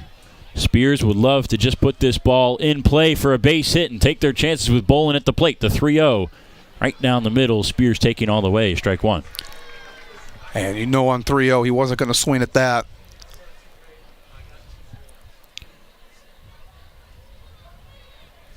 But Bauman was in a difficult situation on Sunday. Able to get out of it. Let's see what we can do here. Bauman sets. Checks the runner twice. Delivers. In there for strike 2. And Spears thought he was on his way to first base, keeping the chain moving. But instead, it's a full count. And Spears will use his timeout here. And wise decision just to get out of the box for a second, know what the payoff pitch coming and the game on the line. 3-2, 2 outs, 1-run game, the runner in scoring position. Bauman sets, looks, fires, fouled back. Spears staying alive. He got ahead 3-0, and Bauman has clawed back into the at-bat with 2 strikes and a foul ball. Have to stay alive there now. Gets another chance. Gotta wait for the right moment. Very crucial here. We'll do it again. That one is outside, ball 4.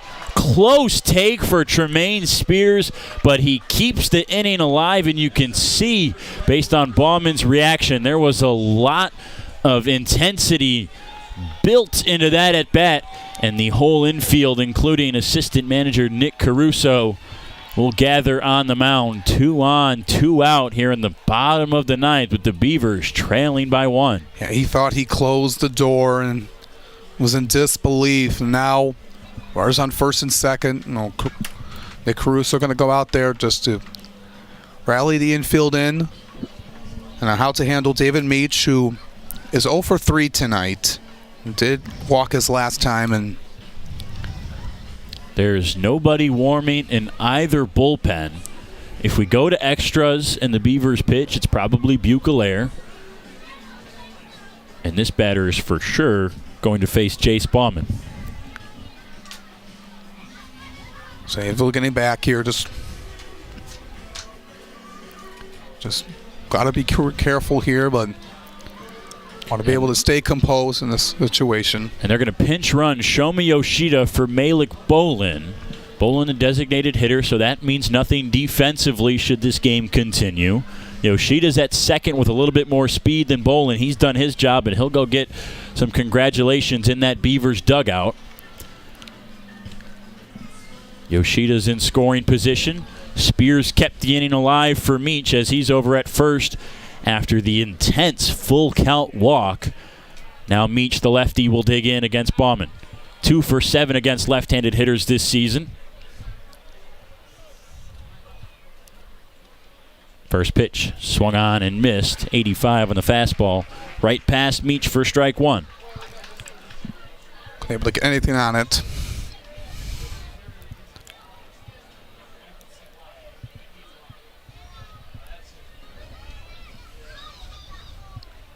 Yoshida dancing at second. The 0-1 swung on and fouled down the third base sign over by the umbrella tables in left field.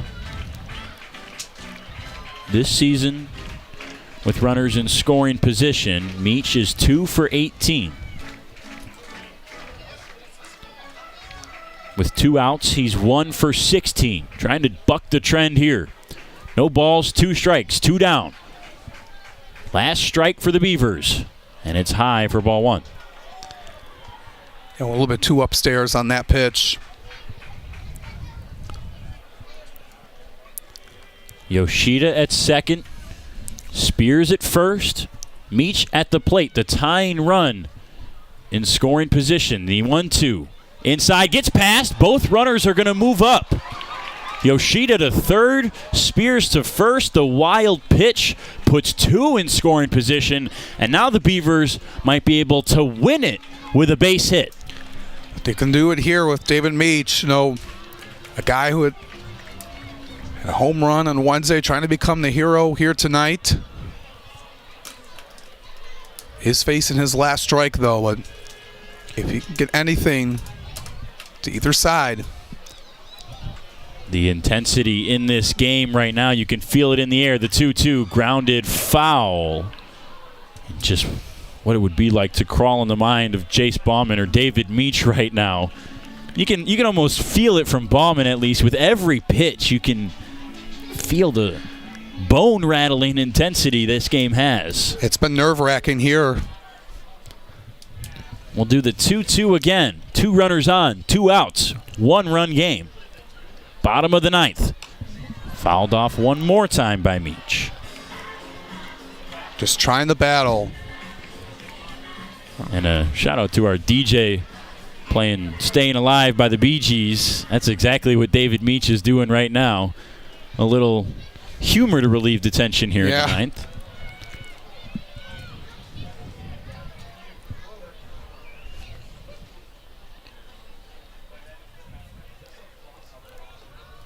Inside, blocked by Gomez. A nice job. You could see Bauman react.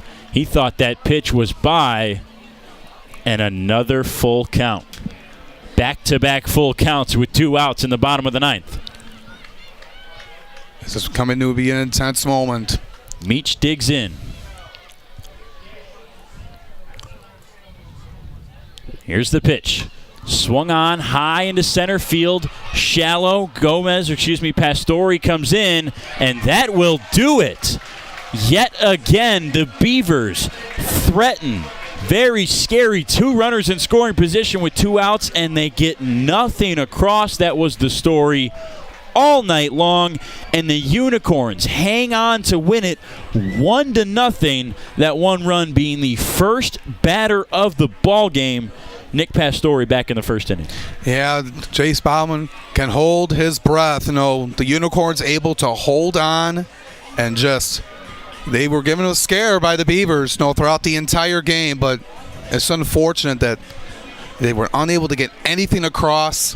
14 men left on base here tonight, Brendan, and something they're going to look back on when they get ready to play them again here on Sunday afternoon. So, it's a good win for the Unicorns. Won another close one like they did on Sunday against the Mammoths. They can hold their breath again, but once again, surviving here and down to the last out. And overall, great game throughout, and just a good win nonetheless for the Unicorns here tonight. Unicorns move to 7-3. They stay in first place with the 1-0 win here on Friday night over the Birmingham Bloomfield Beavers. We've got more post-game after this. Stay tuned on the USPBL Network.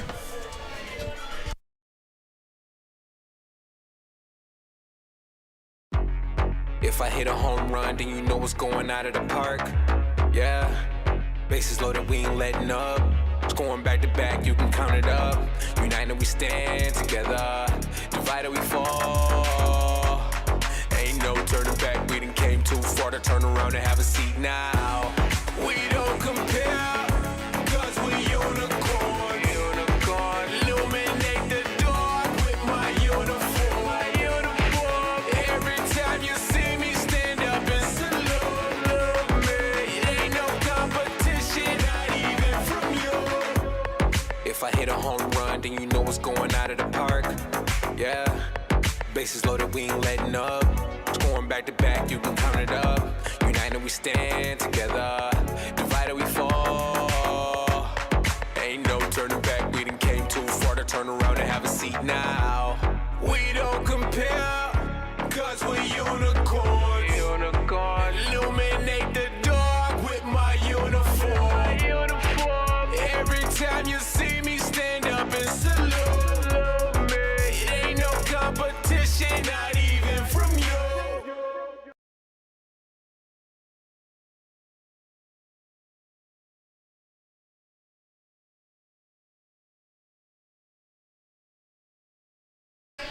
Welcome back, everyone, to Jimmy John's Field. A 1-0 victory for the Utica Unicorns over the Birmingham Bloomfield Beavers here tonight. And the Unicorns got that lone run in the first inning off an RBI single by Justin Gomez that scored Nick Pastore. But the Beavers tried to threaten throughout the entire game, had runners on second and third with 2 outs in the bottom of the ninth, but were unable to force the game into extras or even win it here tonight. Just unfortunate. They left 14 men on base for the Beavers.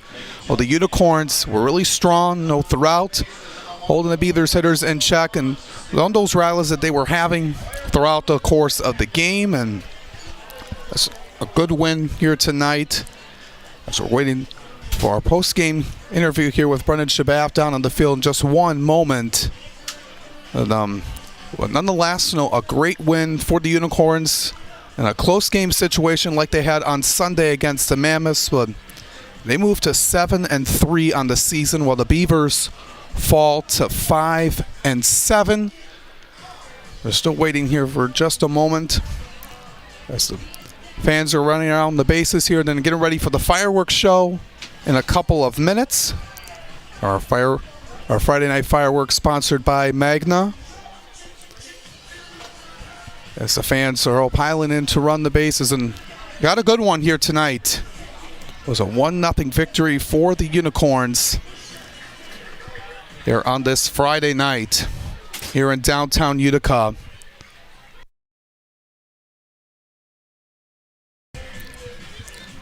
As we get all the fans.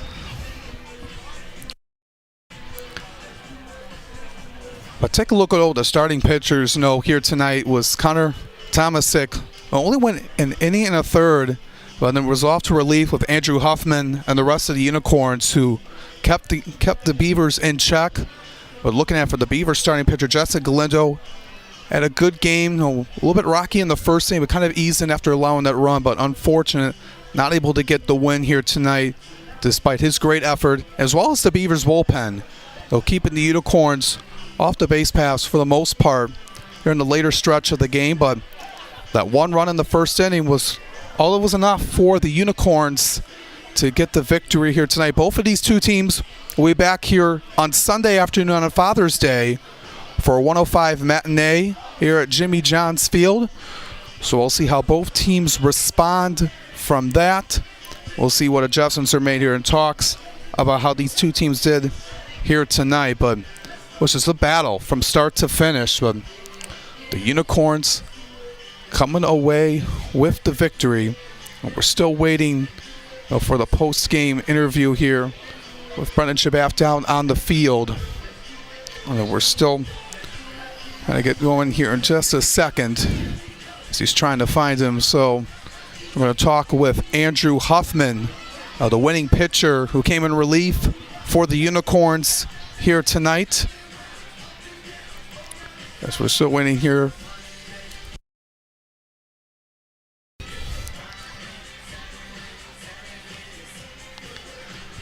While we're waiting for the post-game interview, let's take a break for a quick moment, and we'll be back right here on the USPBL Network. The Unicorns are victorious 1-0 over the Beavers here tonight.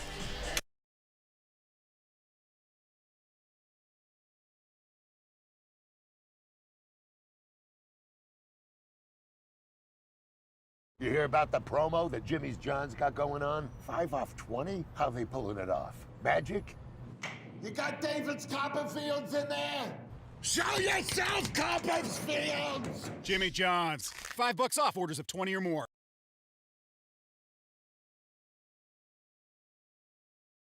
Slide into a new home. Work with a local mortgage pro who works for you. Get a cheaper, faster, easier home loan. Find a mortgage broker near you today at findamortgagebroker.com.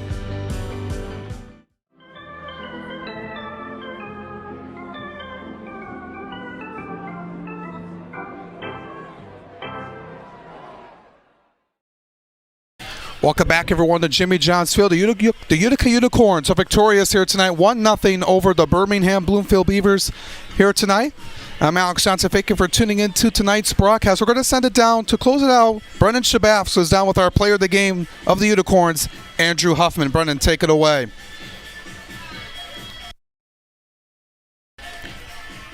Oh, just hold on just 1 second before we send it over to him.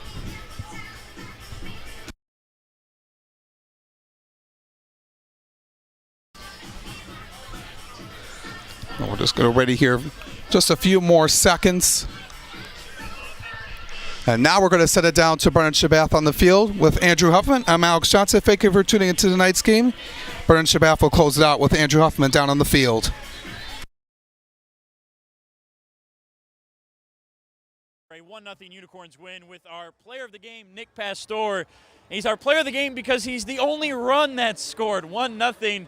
Nick, you sharply singled in the first inning, lead off the game, the first batter as the away team. You come around to score. What would you have said if as soon as you crossed home plate, I told you you'd be the game-winning run? I thought you would be joking. I mean, first run in the first inning, I thought, maybe both teams would score at least another run at least. But, at least we scored that one run and it got us a W. And so what does that say about both pitching staffs, really, your guys' and the Beavers as well, to keep that game so low scoring and just how premium runs are in this league? Yeah, pitching staffs in both sides. All four teams have a good staff. You never know what you're going to get. One run, like right there, just shows that that's all it takes.